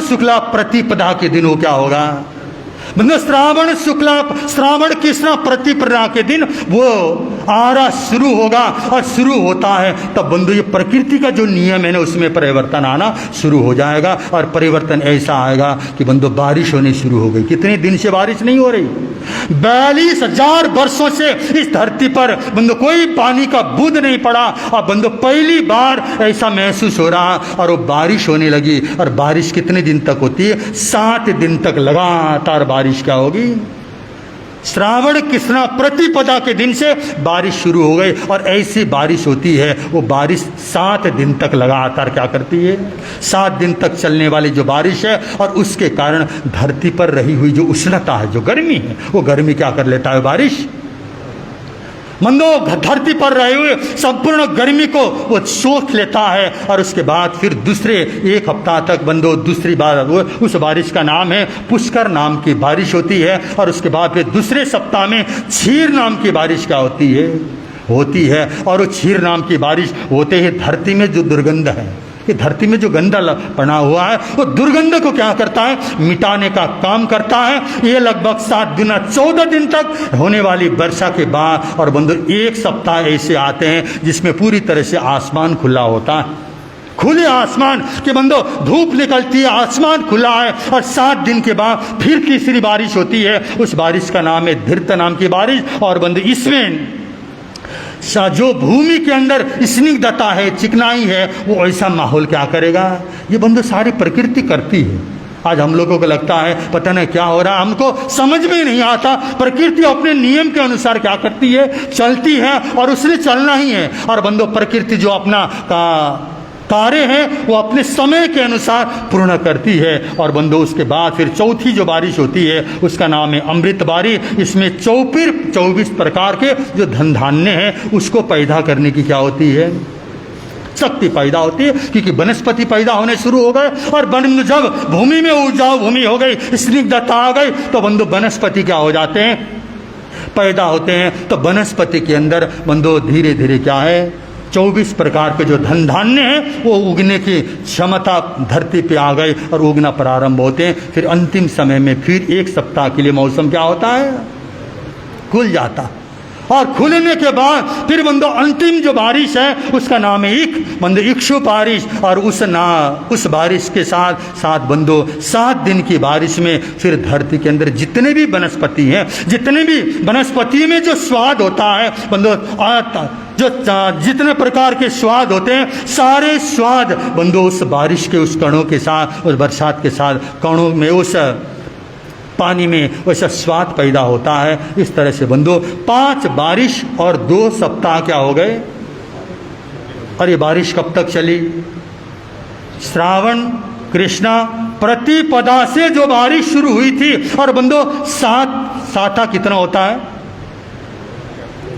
7 कितना हो गया, 49 होता है। अब आप हिसाब लगाइए, श्रावण कृष्णा प्रतिपदा, जिस दिन चातुर्मास प्रारंभ होता है उसी दिन से बारिश क्या होती है, प्रारंभ होती है। और बंधु 49 दिन तक लगातार चलने वाली बारिश। और बंधु उसने धरती को ऐसा बदलाव और ऐसा वातावरण को बदल दिया, मौसम को ऐसे बदल दिया। 49वें दिन बंधु ऐसा माहौल होता है क्योंकि 49वें दिन में जो अंदर रहे हुए जितने भी व्यक्ति हैं वो डरते हैं, भयभीत होते हैं, पता नहीं बाहर क्या हो रहा है। बारिश के बूंदों को सुनते हैं, उस आवाज को सुनते हैं, वनस्पति को देखते हैं, वनस्पति हवा के द्वारा जब हिलते हैं पत्तों को उससे भी वो भयभीत होते हैं। धीरे धीरे बंधु जब वो अंदर बैठे बैठे बाहर का सुगंध उनको क्या करने लगा, आकर्षित करने लगा।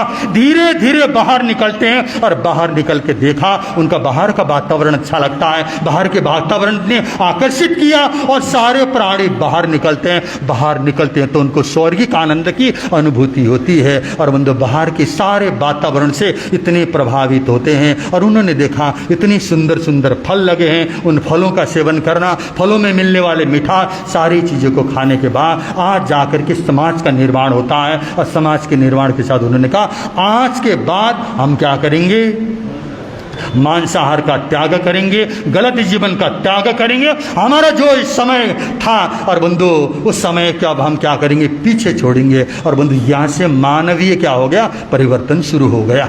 तो हम उसको क्या कहेंगे, संवत्सरी। क्या बोलते हो उस दिन को, ये मानवीय पर्व। ये बंधु हमेशा से चला आ रहा है, भरत क्षेत्र और एरावत। क्योंकि बंधु जो आपको जो घटनाएं सुनाई है ये भरत क्षेत्र और एरावत क्षेत्र महाविदय में हमेशा एक जैसा समय रहता है। और ये जो प्रभाव है काल का ये भरत क्षेत्र और एरावत क्षेत्र में ही होता है। और बंधु जिस समय बदल गया तो बंधु उसको क्या कहा है, जैसे साल बदलता है, साल को संवत्सर कहते हैं। साल को क्या कहते हैं, जो वर्ष बदलता है, संवत्सर बदलता है। इसी तरह से बंधु ये समय बदल गया, काल बदल गया और जीने का ढंग बदल गया, उसको हम संवत्सरी कह करके पुकारते हैं। और बंधु चातुर्मास से लेके 49वें दिन में इस संवत्सरी को मनाने की क्या है, परंपरा है। ये पर्व किसी तिथि के द्वारा नहीं, ये पर्व तो मानवीय पर्व और बंधु प्रकृति के द्वारा मनाया जाने वाला दिया हुआ ये हमारा क्या है, संवत्सरी महापर्व है। अगर आप लोगों को याद रह जाए तो इसको क्या कर लेना, याद रख लेना। नहीं भी रखोगे तो आपका धन्यवाद। अगला जब चतुर्मास होगा फिर हमको क्या करने को मिलेगा, बोलने को मिल जाएगा कि तब तक तो आप आराम से भूल लोगे, पचा लोगे। फिर आप कहोगे आज महाराज पहली बार ऐसा प्रवचन सुनने को मिला।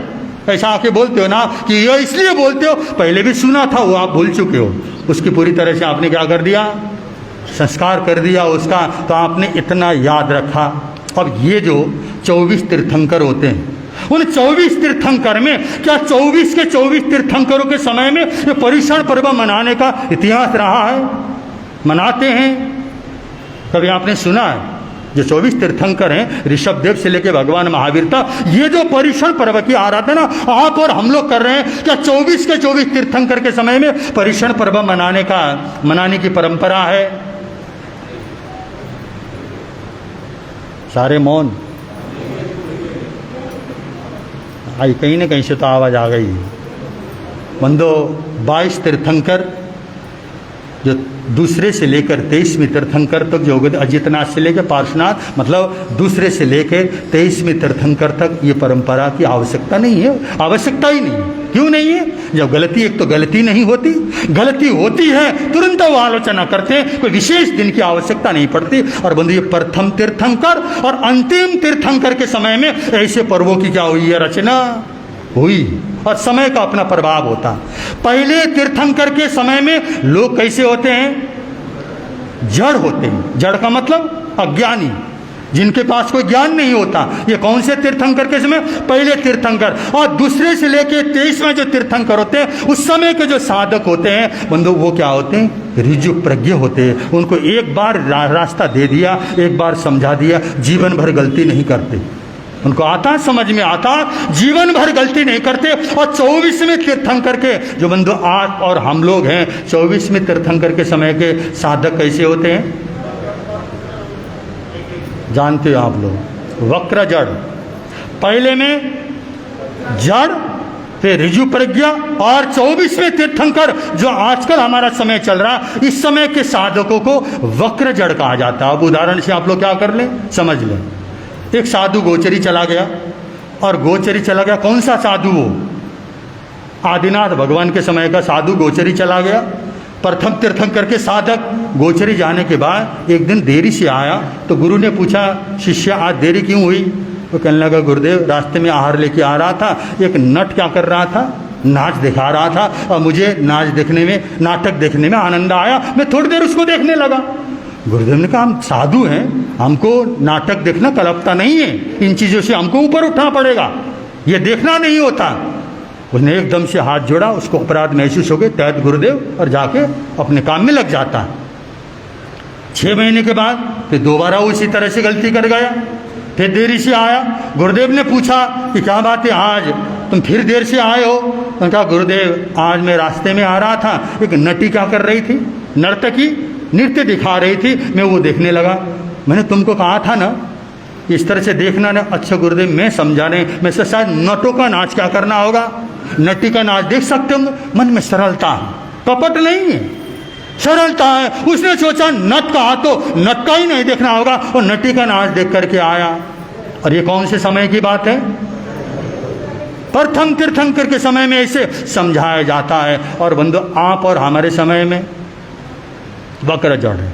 हम लोग अज्ञानी तो ही हैं, मूर्ख तो हम लोग हैं, लेकिन हम लोग टेढ़े हैं, सीधे नहीं हैं। हमारे अंदर सरलता भी नहीं है। एक तो मूर्ख है हम लोग, अज्ञानी हैं, परंतु हमारा जीवन कैसा टेढ़ा है।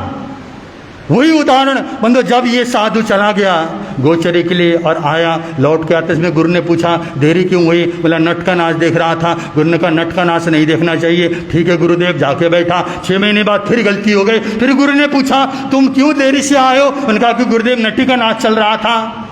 तो मैंने पहले कहा था ना, नट का हो या नटी का नाच दोनों नहीं देखना चाहिए। तो शिष्य क्या कहता है? ऊपर से गुरु को ही जवाब देता है, आपने उस समय तो नहीं समझाया, ये हमारी अवस्था है। आप उस समय समझा दिया होता कि नट के नाच के साथ नटी का भी नाच नहीं देखना, मेरे से गलती नहीं होती, ऊपर से क्या करेगा? अरे गुरु के सामने तर्क वितर्क करता। ऐसा व्यक्ति क्या है? वक्र जड़ है, अज्ञानी तो ही है, परंतु उसके अंदर सरलता नहीं है। और बंधु इस तरह से प्रति उत्तर देता है। तो भगवान के 24वें तीर्थंकर के जो साधक होते हैं वो वक्र जड़ होते हैं। और बंधु सरलता तो ऐसी होती है। एक बार कहते हैं आदिनाथ प्रथम तीर्थंकर के ज़माने के साधु गोचरी के लिए चले गए, और गए और घर में जाकर के देखा, उस समय बेले तेले कितनी तपस्या करके गया होगा। एक घर में उसको 32 बड़े मिले। क्या मिले? बड़े मिल गए। बोलते ना दही बड़ा वगैरह बनाते हो, उसी तरह का बड़ा मिल गया उसको। 32 वो भी गरम गरम थे, संजोग बन गया होगा, कहीं उसको मिला। और 32 बड़े लेकर के आ रहा था, आहार पूरा हो गया। रास्ते के अंदर इतनी भूख लगी थी, सोचने लगा मैं 32 बड़े लेके जा रहा हूँ, उसमें से 16 तो मेरे हैं और 16 मेरे। अब भूख लगी है, चलो 16 मेरे अपने हिस्से के क्या कर लूँ? मैं खा लेता हूँ और गुरु जी के हिस्से के मैं ले जाके दे दूंगा। 16 बड़े वो क्या कर गया, खा गया। और रास्ते में थोड़ा चला, चलते समय और उसको क्या हो गया, रास्ता लंबा था, रास्ते में सोचना गुरु जी को क्या पता कि मैंने 16 बड़े खा लिए, गुरु जी को तो ये पता होगा जो पात्र में ले जाऊंगा। और 16 बड़े हैं तो गुरु जी पूरे 16 के 16 तो खाएंगे नहीं, 8 तो मुझे क्या करेंगे। ऐसा सोचते सोचते जब देखा एक ही बड़ा क्या रह गया, अंत में एक बड़ा पात्रे में लेके गुरुदेव के पास आया और गुरुदेव के समक्ष रख दिया। तो गुरुदेव ने कहा पूरे पात्रे खाली हैं और सिर्फ तू एक बड़ा लेकर के आया, क्या बात है, कौन से श्रावक के घर में गया तो उसने तेरे को सिर्फ एक ही क्या किया, बड़ा वैर आया। तो उसने कहा कि ये सदगृहस्थ के पास गया था, उनका क्या उसने एक ही बड़ा दिया, नहीं गुरुदेव बड़े तो उसने 32 दिए थे, तो कहाँ चले गए। फिर उसने सारी घटना बता दी। इस तरह के मेरे मन में भाव आया और मैं क्या कर गया, खाता चला गया। तो गुरु मुस्कुराते हुए कहने लगा, अरे तेरे मुंह से कैसे निकले ये बड़े थे, मेरे बगैर तूने कैसे खाया। तो उसने वो भी बड़ा लिया और गुरुदेव को कहता है इस तरह से मैंने क्या कर दिया, वो भी खाया और वो भी पेट में डाल के कहता गुरुदेव मेरे अंदर इस तरह से सारे बड़े क्या हो गए। ये जीवन की सरलता, जीवन में अगर सरलपन हो ना, मतलब समस्या नहीं है।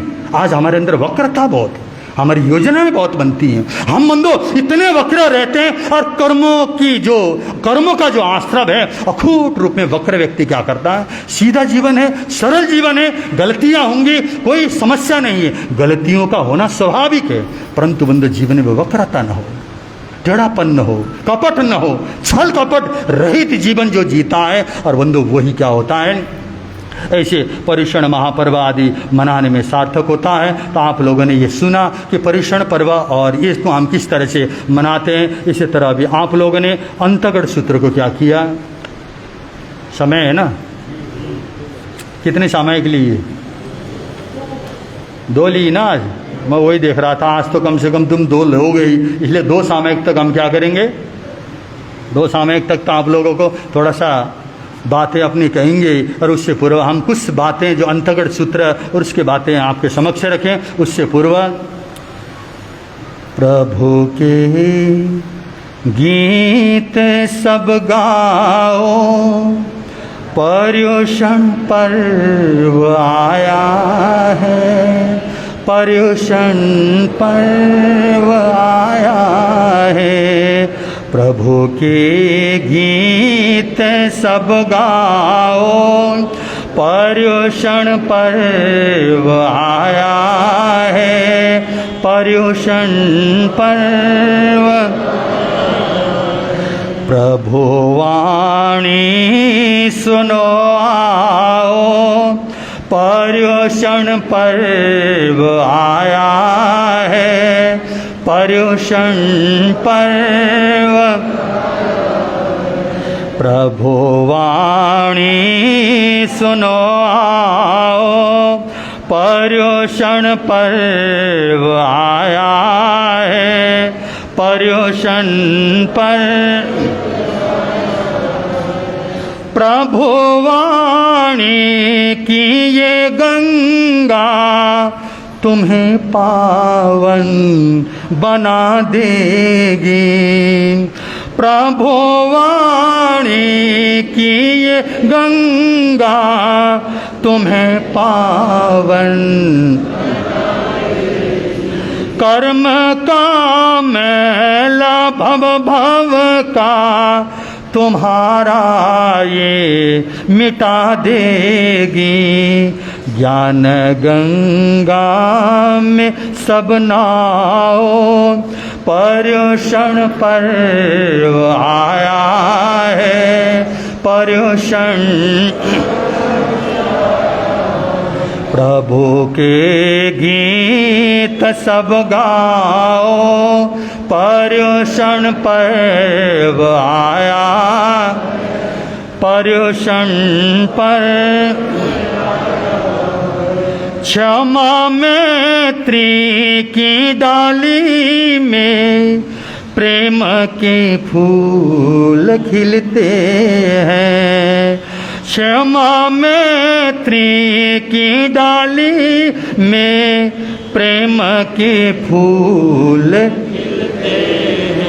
हृदय जब शुद्ध होते हैं तभी आपस में मिलते हैं, प्रेम की सुर भी फैलाओ, प्रेम की सुर भी फैलाओ, पर्युषण पर्व आया, पर्युषण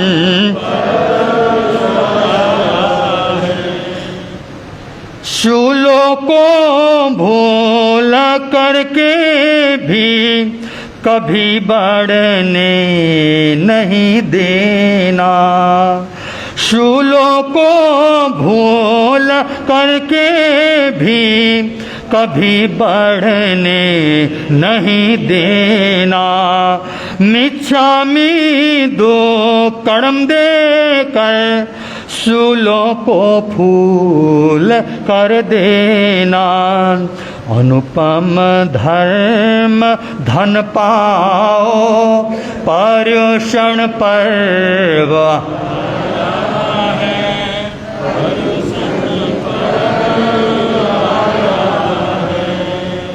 बंधो, जब आप लोग आपस में झगड़ते हैं, लड़ाई करते हैं, एक दूसरे को दबाने की कोशिश करते हैं, तो आप लोगों की आवाज़ कितनी मधुर और कितनी मीठी और कितनी ऊंची होती है ना। हमारी आवाज़ ऊंची भी होती है और हम लोग की आवाज़ बुलंद भी होती है। तो कहाँ बंधो, जब भगवान का नाम लेना होता है तब आप लोग का चेहरा देखने लायक होता है। कैसा होता है? जैसे आज तो पर्युषण है, कोई बात नहीं तो सुबह सुबह आपको शुगर की बीमारी है और किसी ने करेले का जूस आपको क्या कर दिया। अरे आए हो पर्युषण की पर्व में, आप आए तो कुछ तो गाओ, चेहरे में तो मुस्कुराओ। जैसे घर से बाहर निकलते हो, अपने कपड़ों में सलवटें अच्छी नहीं लगती और आपको लगता है कि क्या हो जाए मेरे कपड़े में सलवट न रहे, और इस पर्युषण पर्व में आए तो आपके चेहरे में सलवटें। पर्युषण पर्व हमें यही प्रेरणा देता है कि चेहरों के सलवट को समाप्त करना।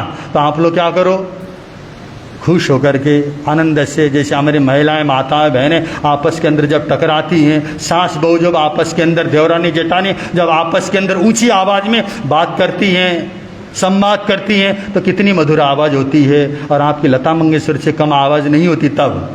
और भाई लोग भी मोहम्मद रफ़ी से कम नहीं हो, तो कम से कम इस भजन में भी क्या करो, अपने जिह्वा को पवित्र कर लो। पूरे प्रवचन में आए, प्रवचन समझ में नहीं भी आया हो, कम से कम ये भजन तो क्या कर लो, गा लो।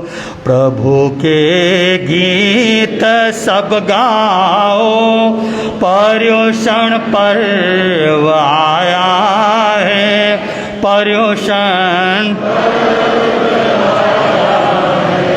प्रभु वाणी सुनो आओ, पर्युषण पर्व आया है, पर्युषण पर्व प्रभु वाणी सुनो आओ, पर्युषण पर्व आया, पर्युषण पर्व आया है। ये पर्युषण पर्व के जो 8 दिन होते हैं, इसमें अंतगढ़ सूत्र की वाचनी होती है और उस अंतगढ़ सूत्र में जिन महान पुरुषों का वर्णन होता है, उन महान पुरुषों के वर्णन जीवन कथाओं को सुनाया जाता है। और भगवान महावीर के निर्वाण के बाद सुधर्मा स्वामी विचरण करते हुए चंपानगरी में पधारे और चंपानगरी में पूर्णभद्र नामक चैत्य में उनका वास होता है। वहाँ का राजा है कौणिक। उसके राज्य में, राज्य की राजधानी चंपापुरी में जब सुधर्मा स्वामी, जो भगवान महावीर के पंचम गणधर और प्रथम पट्टाधर शिष्य, उनका आगमन हुआ।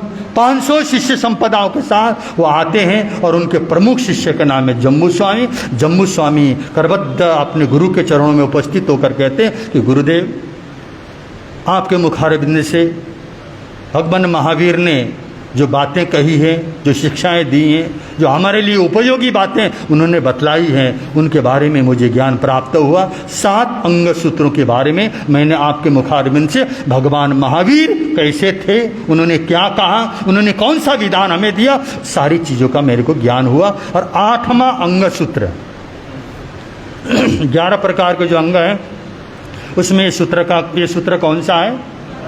8वां ये अंग सूत्र है और ये 8 वर्ग में है और 90 आत्माओं का इसमें वर्णन है। 2 तीर्थंकर के समय के साधना काल के उन साधकों का वर्णन आता है और ईश्वर निमिनाथ भगवान और भगवान महावीर। शुरू के 5 वर्ग 1 से लेकर 5 वर्ग तक अरिष्ट निमिनाथ भगवान के साधक जो वासुदेव श्री कृष्ण के राज्य से संबंधित हैं और 3 दिन जो है वो भगवान महावीर के शासनकाल के जो साधक हैं जिनका संबंध महाराजा श्रेणी के शासनकाल के साधकों के साथ। ऐसे 90 आत्माओं ने इसी जीवन में अपने कर्मों को, अष्ट कर्मों को तोड़ा और सिद्ध बुद्ध और मुक्त पद को प्राप्त किया। ऐसे 90 आत्माओं का चरित्र, ऐसा वर्णन और ऐसे घटनाओं को इस आगम में कहा गया है। तो बंदो, जिस समय भगवान महावीर के बारे में जम्मू स्वामी ने पूछा कि प्रभु, उन्होंने 8वें अंग सूत्र में किस चीज़ का वर्णन किया, तब बंदो उस समय सुधर्मा स्वामी अपने शिष्यों को संबोधित करते हुए कहते तेणम कालेणम तेणम समणेनम। उस समय और उस काल की बात। समय का मतलब, समय और काल, इसमें फर्क है। काल जो अभी आप लोगों के समक्ष रखा गया, जिस कौन सा काल था? चौथा आरा। और समय बंदो, जिस समय भगवान अरिष्ट नेमिनाथ इस धरती पर क्या कर रहे थे? विराजमान थे। या भगवान अरिष्ट नेमिनाथ भगवान का ये विचरण चल रहा था उस समय और उस काल। इस समय अवसर्पणी काल का चतुर्थ आरा और उस समय अरिष्ट नेमिनाथ का जो विचरण चल रहा था उस समय की घटना बतलाते हुए कहते हैं, इस प्रथम वर्ग में उन्होंने कहा द्वारिका नाम की नगरी थी जहाँ का राज्य वासुदेव श्री कृष्ण संचालित कर रहे थे। और द्वारिका नगरी अलकापुरी की तरह, मतलब देवताओं के द्वारा निर्मित नगरी थी वासुदेव श्री कृष्ण। बंधु, उन्होंने जहां जहां पर विजय प्राप्त किया, जिनके साथ उन्होंने क्या किया था बंधु? युद्ध किया और युद्ध करके विजय प्राप्त करके उनसे बंधु आततायु का या फिर उन गलत व्यक्तियों को नरसंहार करने के बाद जो विजय प्राप्त किया, उसी वंशज को क्या कर दिया? राज्य की व्यवस्थाओं को देखे अपनी यात्रा में चलते चलते वर्तमान में जो द्वारिका है वहाँ पहुँचते हैं और वहाँ जाकर के तेले की सत्साधना की। और तेले की साधना में कि उनकी प्रथम पत्नी सत्यभामा वो गर्भवती थी और बंधु गर्भ के समय में उन्होंने साधना करते करते उन्होंने बच्चों को जन्म दिया। और तेले में एक देवता प्रकट होता है और देवता ने कहा कि वासुदेव, आपने हमको क्यों याद किया? तो उन्होंने कहा कि मुझे बहुत सुंदर एक नगरी का निर्माण करना है। और बंधु, नगरी के निर्माण की बात जब कही, वो देवता है, देवता कुछ भी कर सकता है। अपने सारे उन यादव कुमारों को और राज्य उनके साथ जब इस जगह पर पहुंचते हैं, बहुत विशाल नगरी का निर्माण करवाया जाता है। 12 योजन चौड़ी, 9 योजन चौड़ी और 12 योजन लंबी, इतने विशाल नगरी का निर्माण कर दिया। और बंधु, वासुदेव श्री कृष्ण के साथ जितने लोग थे और उन्होंने देखा रातों रात के अंदर ऐसी विशाल नगरी का निर्माण हुआ, ऊंचे ऊंचे इमारतें हैं और ऐसी विशाल नगरी को देखते हैं तो उन्होंने कहा कि हम कहाँ हैं और ये नगरी का द्वार कहाँ है? द्वार किधर है? कहाँ से बाहर निकलना है? और बंधु, द्वार पूछते पूछते उस नगरी का नाम ही क्या हो गया? द्वारिका नगरी उसका नाम रखा जाता है। और द्वारिका नगरी बंधु, इतनी विशाल नगरी के अंदर बंधु पूर्व और ईशान कोण के अंदर नंदनवन नाम का क्या था? एक उद्यान था। वहाँ पर अरिष्ट नेमिनाथ भगवान का आगमन होता है और भगवान अरिष्ट नेमिनाथ भगवान का समूसरण लगता है और संपूर्ण द्वारिका नगरी के जन्मे तनी भगवान के दर्शन और प्रवचन सुनने के लिए जब द्वारिका नगरी उस नंदनवन की ओर बढ़ती हैं, उसी द्वारिका नगरी में रहने वाला एक राजकुमार जिसका नाम है गौतम कुमार और उसके पिता का नाम था अंधकृष्णी और माता थी धारिणी। और बंधु, इन दोनों की कुक्षी में से इस बालक ने जन्म लिया। 8 साल की उम्र में गुरुकुल में जाता है। 72 प्रकार की कलाओं का शिक्षा लेने के बाद गृहस्थ जीवन को आगे बढ़ाने के लिए माता पिता ने उसका विवाह कर दिया और 8 कन्याओं के साथ इसकी शादी होती है। और 8 कन्याओं के साथ बंधु काम भोग वासनाओं के अंदर वो व्यक्ति लगा हुआ है। और बंधु, काम भोग वासनाओं से लिप्त होने वाली आत्माएं संसार में कभी कभी तो उसी में लिप्त होकर के वहीं फंस जाती हैं। और कुछ ऐसी आत्माएं होती हैं जिस काम भोग वासनाओं से अपने आप को अलग कर लेती। जैसे बंधु, एक मक्खी होती है। मक्खी एक तो शहद में जाकर के बैठती और एक मिश्री में जाके बैठती और दोनों जगह से वो वो क्या खाती है, मक्खी क्या लेती, मक्खी बंधु उसमें से दोनों जगह से मिठास, मिश्री से भी मिठास लेती है और बंधु शहद में से भी मिठास लेती है, परंतु जमीन आसमान का अंतर है दोनों मक्खियों में। मिश्री में बैठने वाली मक्खी कभी भी वो क्या हो सकती है, जब पेट भरा तो स्वतंत्र हो जाता, उड़ने की उसके अंदर शक्ति होती है, परंतु एक मक्खी वो है जो शहद में बैठती है। जब तक उस शहद में है तब तक तो वो मिठास को ग्रहण कर रहे, परंतु शहद से अब हटने की सुविधा, उसी में फंसना पड़ता है। इसी तरह संसार में रहने वाले कुछ आत्माएं हैं बंधु, कुछ आत्माएं तो ऐसे इसी दलदल में क्या हो जाते हैं, रचते हैं, पसते हैं और अपने जीवन को समाप्त करते हैं। कुछ आत्माएं ऐसी होती हैं मिश्री की डली की तरह, जब तक संसार में है संसार का रस लिया, जब संसार समझ में आता है संसारी रस को क्या कर दिया, छोड़ने में कोई उनको असुविधा नहीं होती। ऐसे बंधु गौतम कुमार बंधु 8 कन्याओं के साथ जो अपने सुख सुविधा को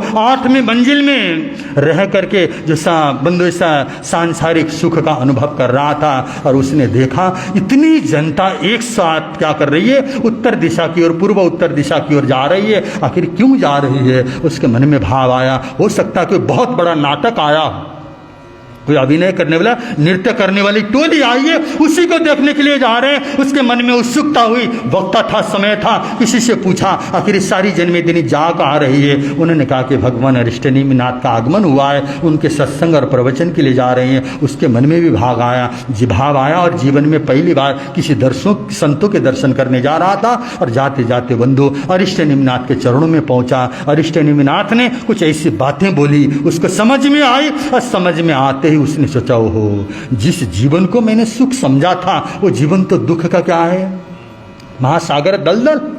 समझ में आ गया, एक ही प्रवचन ने उसको क्या कर दिया, झकझोर दिया, और झकझोरते ही बंदो सारी जनता तो चली जाती है, वो वहीं बैठता है और वहां बैठ करके भगवान से प्रार्थना करता है कि प्रभु मैंने आपके एक एक शब्दों को सुना, सिर्फ सुना ही नहीं मैंने समझा भी है, और मैंने समझा कि जीवन क्या है और जीवन में क्या करना चाहिए, इस बात को भी मैं समझ गया। इसलिए हे प्रभु मैं तो चाहता हूं कि मैं आपके चरणों में क्या करूं, संयम अंगीकार करके, दीक्षा अंगीकार करके इस आत्मा के लक्ष्य को पहुंचाना, इस जीवन के लक्ष्य को साधना चाहता हूं प्रभु। जब ये बोला उसने तो भगवान ने एक शब्द बोला, आहास्युम देवानुप्रिया। उन्होंने कहा जैसे तुमको चाहता हो वैसा करो, परंतु अच्छे भाव बार बार मन में नहीं आते, अच्छे भावों को मूल्य देना होता है। और तुम क्या करो, देरी मत करना, शुभ कार्य में देरी मत करना, ऐसा कहा। और गौतम कुमार घर में आया। कहानी लंबी है, कहानी तो आप लोग ने बार बार सुनी रखी है। माँ बाप का कर्तव्य होता है, परिवारजन रोकते हैं और रोकने का उनका कर्तव्य भी बनता है, परंतु बंधु वो जो वैरागी, मजिठिया वैरागी जिसमें रंग जाता है आत्मा, फिर उसके बाद उसका कोई डिगा नहीं सकता। और बंधु उसने सब परिवार को, पत्नियों को समझाया, और समझा करके भगवान अरिष्टनेमिनाथ भगवान के चरणों में वो दीक्षा अंगीकार करता है। और दीक्षा अंगीकार करने के बाद बंधु उसको पता है कि दीक्षा लेने का उद्देश्य क्या था और दीक्षा किस लिए मैंने दिया है, ये समझ में आता है। और तो अपनी साधना में इतना दत्तचित होकर के अपनी साधना को आगे बढ़ाया। और बंधु साधना को आगे बढ़ाते बढ़ाते उसने अनेक तरह की तपस्या की, जिसमें गुण रत्न संवत्सर नाम की उसने तपस्या की, जिसके अंदर 16 महीने तक क्या करते हैं, लड़ी भरी जाती है। इसमें पहले महीने में 1 दिन उपवास और 1 दिन पारना, दूसरे महीने में बेला बेला, तीसरे महीने में तेला तेला, चौथे महीने में 4-4, 16वें महीने में 16 उपवास और पारना। इस तरह 1 महीने में बंधु सिर्फ एक ही दिन क्या करता, पारना आता है। इस तरह से सूरल तपस्या की लड़ी, उसका फिर वो क्या करते, नीचे उतरते हैं। और इसको गुण रत्न संवत्सर कहा जाता है। और भिक्षु की 12 प्रतिमा गुण रत्न संवत्सर नामक की तपस्या करके अपनी आत्मा को ऐसे तपा दिया, और तपा करके बंधु उसने 12 वर्ष तक क्या किया, जवान था वो, 12 वर्ष में अपने सारे कर्मों को क्या कर डाला, तोड़ डाला। बंधु अंग आदि सभी अध्ययन का, शास्त्र का अध्ययन करने के बाद जीवन में भिक्षु की प्रतिमा और गुरु रत्न संवत्सर नाम की तपस्या के साथ बंधु अंतिम समय में उसने 1 महीने के संलेखना संथरा किया। और शत्रुंजय पर्वत में जाकर के बंधु अंतिम संलेखना संथरा करता है और सिद्ध बुद्ध और मुक्त पद को प्राप्त करता है। ये अंतर्गत सूत्र के बंदो प्रथम वर्ग के प्रथम अध्याय में इस तरह से चर्चाएं आती। इसी तरह ये जो वर्ग है, इस वर्ग में 10 अध्याय हैं और 10 अध्याय में जो 10 राजकुमार हैं, ये बंधु इनके पिता और माता इनकी समान हैं, सहोदरी भाई हैं, और इन्होंने गौतम कुमार की तरह साधना की, भगवान के चरणों में जाते हैं और अंतिम समय में 1 महीने की संलेखन संतरा के साथ शत्रुंजय पर्वत से उन्होंने सिद्ध बुद्ध और मुक्त पद को प्राप्त किया था। इस तरह से प्रथम वर्ग पूरा होता है। तो बंधु आज तो आपके समक्ष है उस बाहर की भूमिका है और संवत्सर की भूमिका, कल से पूरा बंधु अंतगढ़ सूत्र में जिन महान पुरुषों की विशेष घटनाएं आई हैं, उन विशेष महापुरुषों के बारे में आपके समक्ष उनके जीवन चरित्र को रखने का प्रयत्न करेंगे। और आप लोगों ने समय पर क्या करना है? आना है। समय कौन सा है? 7:15 बजे। फिर कई लोग तो कहते हैं महाराज क्या फ़ायदा, हम आते हैं, प्राकृत में शास्त्र होता है, पाली और प्राकृत हमको आती नहीं, और बेकार में सुनने से कोई लाभ, तो ऐसा तर्क आप लोग करते हैं। तो ऐसा तर्क करने वाले व्यक्ति सबने शादी तो की होगी, आप लोग ने शादी की ना सबने, जो बच्चे उनको छोड़ के। जब आप लोगों ने शादी की उस समय आपने, पंडित ने आपको फेरे दिलाए थे, कितने? 7 फेरे दिलाए थे। और 7 फेरे दिलाते समय मंत्र भी पढ़ रहा था वो पंडित। क्या कर रहा था वो? मंत्र। आपको पता है कौन सा मंत्र पढ़ रहा था? नहीं पता ना? फिर भी आपने सोचा इसके साथ मेरी क्या हो गई? शादी हो गई। आप लोग को वहाँ विश्वास हो जाता है। जरा सा सिर दर्द हुआ, दुकान में जाते हैं और दुकान में जाके गोली लेते हैं, गोली खाते हैं, सिर दर्द ठीक हो जाता है, वहाँ भी आपको विश्वास हो जाता है। परंतु यहाँ आप लोग दुनिया भर के तर्क करते हैं। अरे आपको थोड़ी पता होता है उस सिर दर्द की गोली में कौन कौन सी चीज़ें मिलाई गई हैं? कुछ नहीं, आपने लिया और आपका क्या हो गया? आपके मुंह के रास्ते से अंदर चला गया और उसने अपना काम किया। इसी तरह से जिनेंद्र भगवान की वाणी, मूल वाणी को सुनना, ये भी बहुत बड़ी क्या है, भाग्य की बात होती है। और पर्युषण पर्व में मूल वाचनी को समय पर हम लोग ने सुनना, ठीक 8:15 बजे से, क्योंकि कल से तो 8:15 से लेके 9:30 बजे तक का ही हमारा जो समय रहेगा, उसी समय से ही हमने पूर्ण करना है। तो आप सब लोग समय का ध्यान रखेंगे और ध्यान रखते हुए इस पर्युषण पर्व का स्वागत करेंगे। इसी के साथ मिलता है मिलता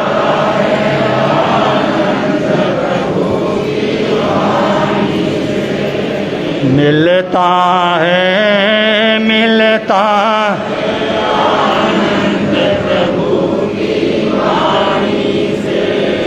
धर्म है लगता प्यारा प्यारा, धर्म पापों की वह बहती धारा,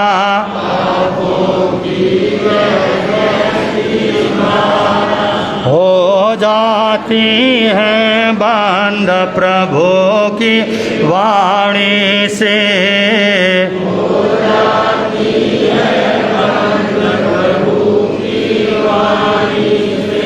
मिलता है आनंद प्रभु की वाणी से, मिलता है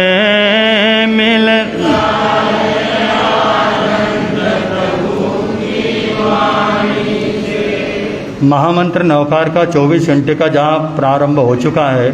नीचे कक्ष में महामंत्र नवकार का जाप चल रहा है और दिन में हमारी माताएं और बहनों ने नाम लिखाया और वो अपना उस जाप को संभाल रहे हैं। और रात्रि के लिए आप भाई लोगों से विशेष रूप से गुजारिश है, क्योंकि रात के समय में थोड़ी समस्याएं आती हैं, तो आप लोग कम से कम 8 दिन तक स्थानक में सोने का क्या करें, भाव बनाएं, संबर करें, कुछ न कुछ तो करें।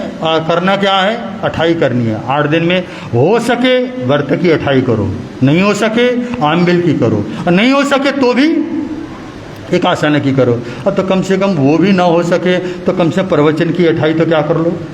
और रात को 8 दिन तक नीचे सोना है, ये तो कर लो। भाई लोग बहाना बनाएंगे, दुकान जाना पड़ता है, दिल्ली जाना होता, ठीक है, वो आपकी दुकानें वैसे तो बंद रहनी चाहिए, क्योंकि कम से कम पर्युषण के बीच में तो बंद रहे। और आप लोग दिल्ली जाते हैं तो शाम को लौटते हैं, तो कम से कम 8 दिन तक हम लोग स्थानक में सोएंगे, ऐसा हमने संकल्प करना है। और नहीं तो कम से कम हमारी माता और बहनों ने ये नियम करना है। कितने हैं जो 8 दिन तक प्रवचन की अठाई करना चाहते हैं? कितना बढ़िया अवसर दे दिया। देखो, कह तो सकते हो हमने महाराज जी का चतुर्मास था, अठाई किया था। कौन सी अठाई? कोई पूछेगा तो बता देना प्रवचन की, नहीं तो बोल देना हमने अठाई किया था। तो कुछ भी हो सकता है। वो प्रवचन की 28 थी, सामयिक की 28 थी। तो इस तरह से आप लोग करेंगे। और आज ठीक दोपहर को 2 बजे, 2:15 बजे कल्पसूत्र की वाचनी होगी। मूल कल्पसूत्र की वाचनी 2:15 बजे महासती श्री सृजना जी महाराज साहब आप लोग को करवाएंगे। और इसी तरह उसके बाद ही 15-20 मिनट के करीब, 20-25 मिनट के करीब कोई न कोई विशेष कार्यक्रम आपको यहाँ पर करवाया जाएगा। वो आप लोगों को अभी नहीं बताएंगे क्या क्या होने वाला है। अलग अलग चीज़ ऐसे ऐसे आइटमें आएंगे, आप देखते रह जाओगे। और हमारे पुनीत मुनि जी महाराज ने बहुत दिन से योजनाएं बना रखी, मेरे को भी नहीं बताया। कुछ न कुछ तो है और उन्हें अभी मेरे को बताया नहीं, परंतु कार्यक्रम है इतना जरूर है। पहले आप कल्पसूत्र की वाचनी सुनेंगे और उसके बाद उस कार्यक्रम में भी अवश्य भाग लेंगे। ज़्यादा से ज़्यादा समय हमने इस स्थानक में रहना है और इस स्थानक में रहकर धर्म की आराधना करनी है। तो हाँ, जिन जिन भाई और बहनों का एकासना है तो एकासन का प्रत्याख्यान कर लेंगे। खड़े हो जाओ, खड़े तो हो ही सकते हो, सारे बैठे बैठे पचखान लेंगे, कोई नज़र नहीं लगती। आप टेंशन मत लो, तपस्या कर रहे हो। एकासन का वचन तपस्या करने वालों को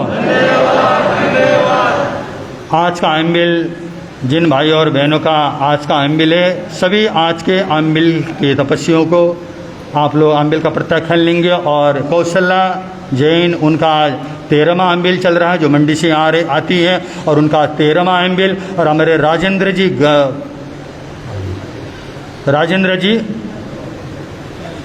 उनका आज 41वां एम्बिल है। तो ये सारे एम्बिल के तपस्वियों को हम साता पूछते हैं, उनको साता बनी रहे। इसके बाद एम्बिल में 55 तपस्या करने वालों को, आगे के भाव रखने वालों को, संघ की शान बढ़ाने वालों को, उपवास चौथम बतन तीव्र शासन खान भोगनम शासन बतन तस्वंते प्रकरण त्याग बोझ। तपस्या करने वालों को बेला 3-4। और आज का सामूहिक प्रत्याख्यान है। आज हमने 7 बार से ज़्यादा नहीं खाना। कितने? जो तपस्या नहीं कर रहे हैं उनको 7 बार से ज़्यादा हमारा मुंह खुलेगा नहीं। ध्यान रखने, आप लोगों को मजाक सा लग रहा है तो कम से कुछ तो करें। हम लोग हरी सब्जी का त्याग करेंगे, जमी के अंदर नहीं लेंगे, कच्ची हरी का बिल्कुल हम लोग का नहीं हो सकता तो कच्ची हरी का हम लोग 8 दिन तक, या कम से कम 8 दिन तो करें। पर्व किस लिए आते हैं? आप अगर कोई प्रत्याख्यान करते हैं, प्रत्याख्यान करने से आपका जीवन तो पवित्र होता है, आपके संपर्क में आने वाले को प्रेरणा मिलती है। आप कहते हो नहीं मेरा तो ये नियम है, तो सामने वाले को प्रेरणा मिलती है। और आपने कभी भी जीवन में ऐसा होता ही नहीं, कभी भी आपका कोई ऐसा लगता ही नहीं कि कोई नियम है। तो बंदो, आपसे कौन क्या प्रेरणा लेने वाला है? त्याग और तपस्या से ही औरों को प्रेरणा दिया जा सकता। अगर आपको कोई घर में जाके बोले थोड़ा सा चाय पियेंगे, आप ही कहोगे मेरा चाय का, तो आपकी क्या बदनामी होगी? कहेंगे आप, उसके मन में आपके प्रति आदर के भाव होंगे। वो कहेगा शुगर है तो फीकी चाय देते हैं, नहीं मैं चाय लेता ही नहीं। कोई भी चीज़ मना करो तो आप लोग का क्या होता है बंदो, उसके अंदर इज्जत बढ़ती है, सामने वाला प्रेरित होता है, प्रेरणा लेता है। हमारे त्याग तपस्या हमें क्या करते हैं? प्रेरणा देने वाले होते हैं। तो 7 बार का मतलब आपने गिनना है। अब जो ले लिया ले लिया, अब जो ले लिया ले लिया। कल प्रवचन में आने तक आपने क्या करना है? 7 बार मुंह खोलना है। पानी की छूट रख देते हैं हम लोग, दवाई वगैरह वो तो उसी समय आ ही जाएंगे। पानी को छूट देते हुए, चाहे आपके पास कुछ भी, एक जगह हमने ऐसा नियम दिया, एक महिला कहने लगी सिर्फ मेरा तो 2 ही बार हुआ है। मैंने कहा सिर्फ 2 ही बार लिया? 2 बार लिया। उसकी बेटी कहती नहीं नहीं, हमारा जब गेहूँ बीन रही थी उस समय मुँह में इन्हें एक दाना डाला था, हमको होश नहीं रहता। आप चखते भी हो, आपका मुंह ही खुलेगा नहीं। 7 बार हम लोगों ने क्या करना है? मुंह को खोलना है। इस बात का ध्यान नहीं रखते। प्रवर तक शांति गुरुवर प्यारे,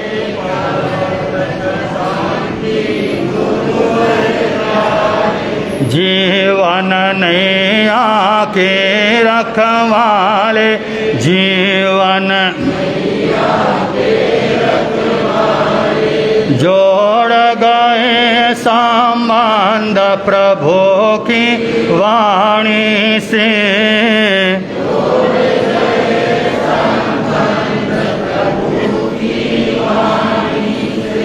मिलता है मिल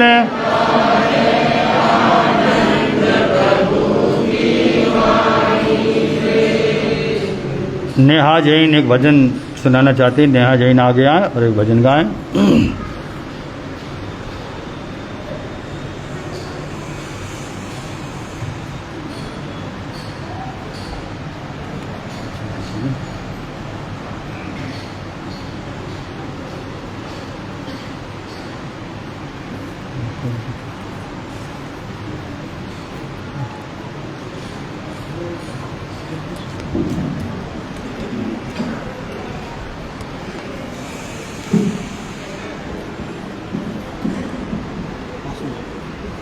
बोलिए भगवान महावीर स्वामी की जय।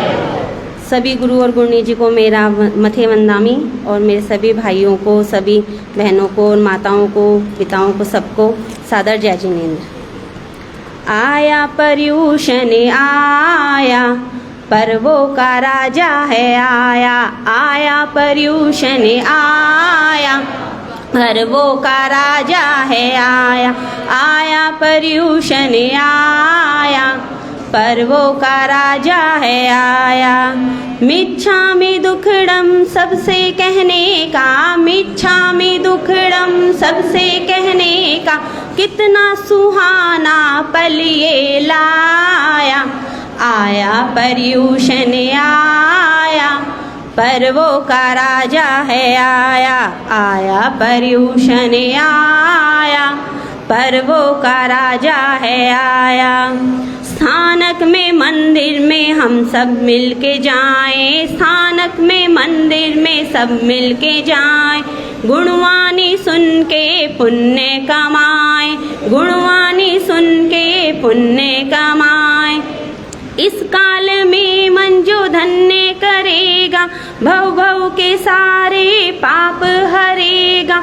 इस काल में मन जो धन्य करेगा, भव भव के सारे पाप हरेगा। आगम हमारे आत्म निखारे, आगम हमारे आत्म निखारे। पुण्य कमाने का अवसर लाया।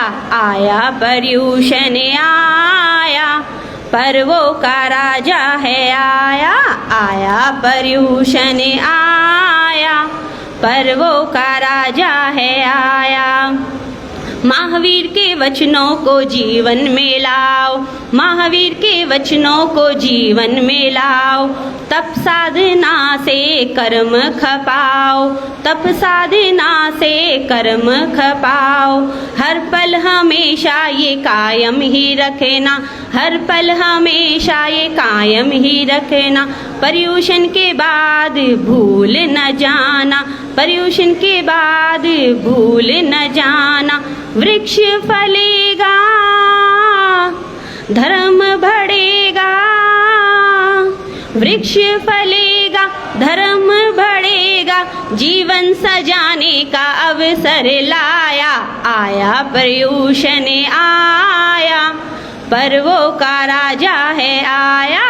आया पर्यूषण आया, पर्वों का राजा है आया।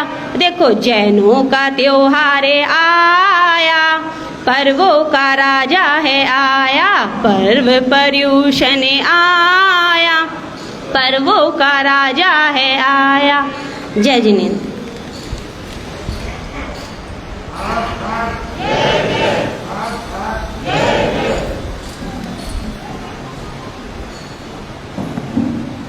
सर्वप्रथम शासनपति भगवान महावीर स्वामी की जय।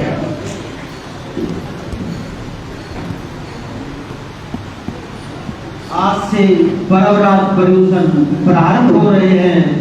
सरिसंघ की तरफ से सभी को हार्दिक बधाई।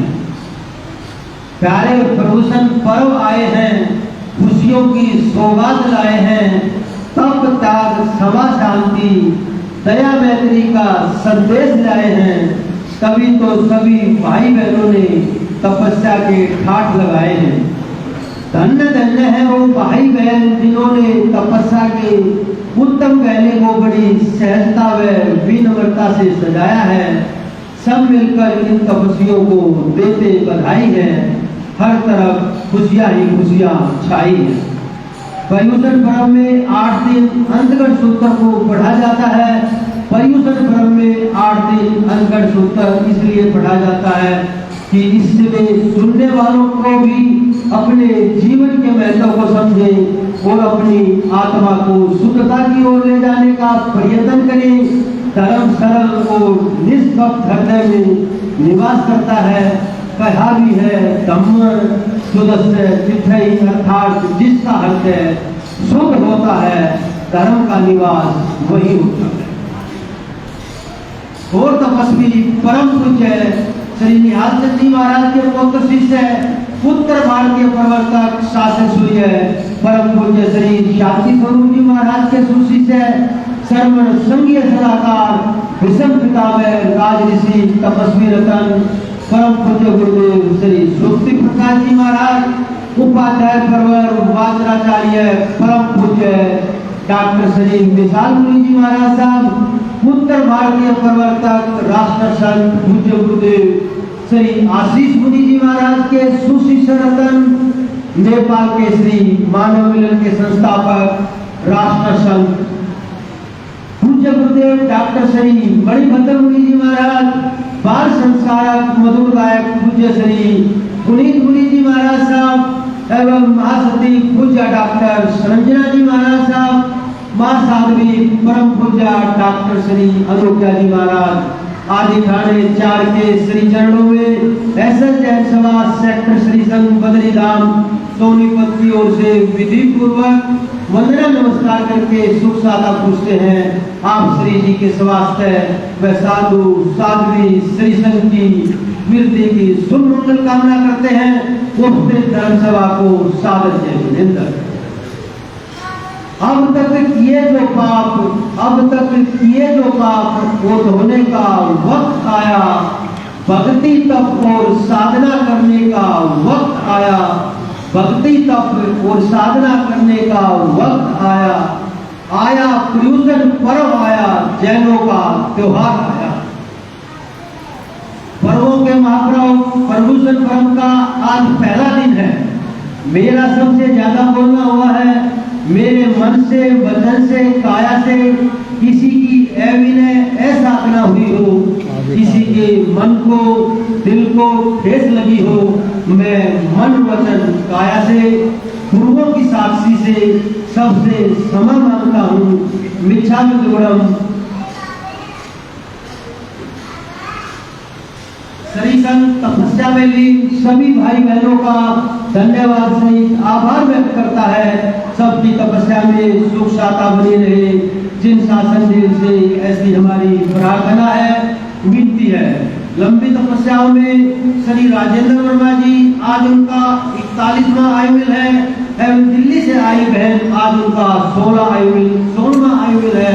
श्री संघ इन तपस्वी आत्माओं की सुख शांति पूछता है और शासने प्रभु से प्रार्थना करता है कि जिस भी लक्ष्य को लेकर चल रहे हैं उस लक्ष्य में कामयाब हो। प्रतिदिन की आयुर्वेद की श्रृंखला में आज का आयुर्वेद किरण जैन वाइफ ऑफ सुशील जैन व कल का आयुर्वेद संध्या जैन वाइफ ऑफ रजत जैन का रहेगा। इसी के साथ बाहर से पधारने वाले सभी धर्म प्रेमी बंधुओं का सेक्टर श्री संघ हार्दिक सुस्वागत अभिनंदन करता है और हाथ जोड़कर प्रार्थना करता है भोजन व जलपान लेकर हमें अनुग्रहित करें। भोजन व जलपान की व्यवस्था नीचे स्थानक हाल में है। आज के भोजन के सौभाग्यशाली परिवार मामनचंद संदीप जैन कोठी नंबर 662 सेक्टर 15 शामली वाले व श्री नवीन जैन कोठी नंबर 132 सेक्टर 15 देहरा वाले व कल के भोजन के सौभाग्यशाली परिवार श्री ऋषि जैन अभिनव जैन कोठी नंबर 572 सेक्टर 14 मुहाना वाले व श्री महेंद्र जैन कोठी नंबर 159 सेक्टर 14 कासंडी वालों को प्राप्त हुआ है। आओ जयकारे में आचार्य श्री शिवमुनि जी महाराज की, उत्तर भारतीय प्रवर्तक शासन सूर्य परम पूज्य श्री शांति स्वरूप जी महाराज की, तपस्वी रतन राज ऋषि सर्वण संघीय सलाहकार विषम पितामह है श्री सुमति प्रकाश जी महाराज की, वाचनाचार्य उपाध्याय प्रवर डॉक्टर श्री विशाल मुनि जी महाराज की, उत्तर भारतीय प्रवर्तक राष्ट्र संत पूज्य गुरुदेव श्री आशीष मुनि जी महाराज की, राष्ट्र संत नेपाल के श्री मानव लिंग के संस्थापक डॉक्टर श्री मणिभद्र मुनि जी महाराज की, विराजित सभी साधु सतियों की, जैन धर्म की, महामंत्र नवकार का अखंड जाप 24 घंटे का नीचे स्थानक हाल में चला हुआ है। सरी संघ की सभी भाई बहनों से विनती कि जिन जिन भाई बहनों ने अपने अपने नाम लिखवा रखे हैं वो समय से 5 मिनट पहले आने के भाव रखें। वह जिन भाई बहनों ने अपने नाम नहीं लिखवाए हैं किसी भी समय महामंत्र नवकार अखंड जाप में अपनी आहुति दें, किसी भी समय आए और अपने पुण्य को जगाएं। आओ करें वंदना उनकी जिन्होंने हमारा भाग्य जगाया। मध्येन मंगामी, मध्येन मंगामी, मध्येन मंगामी। चैता भारहम्बासम चगवट्टी महिडियो संते संते करे लोए पत्तो गई मनुत्तरम। चैता भारहम्बासम चगवट्टी महिडियो संते संते करे लोए पत्तो गई मनुत्तरम। श्रीचतारि मंगलम अरिहंता मंगलम सिद्धा मंगलम साहु मंगलम केवली पनत्तो धम्मो मंगलम। चतारि लोगोत्तमा अरिहंता लोगोत्तमा सिद्धा लोगोत्तमा साहु लोगोत्तमा केवली पनत्तो धम्मो लोगोत्तमो। चतारि शरणं भवज्जामि अरिहन्ते शरणं भवज्जामि सिद्धे शरणं भवज्जामि साहु शरणं भवज्जामि केवली पनत्तं धम्मं शरणं भवज्जामि। ये चार शरण दुख हरण और न शरणा कोई होगा, जो भव्य प्राणी करे आचरण उसका अजर अमर पद, उसका सदा ही मंगल।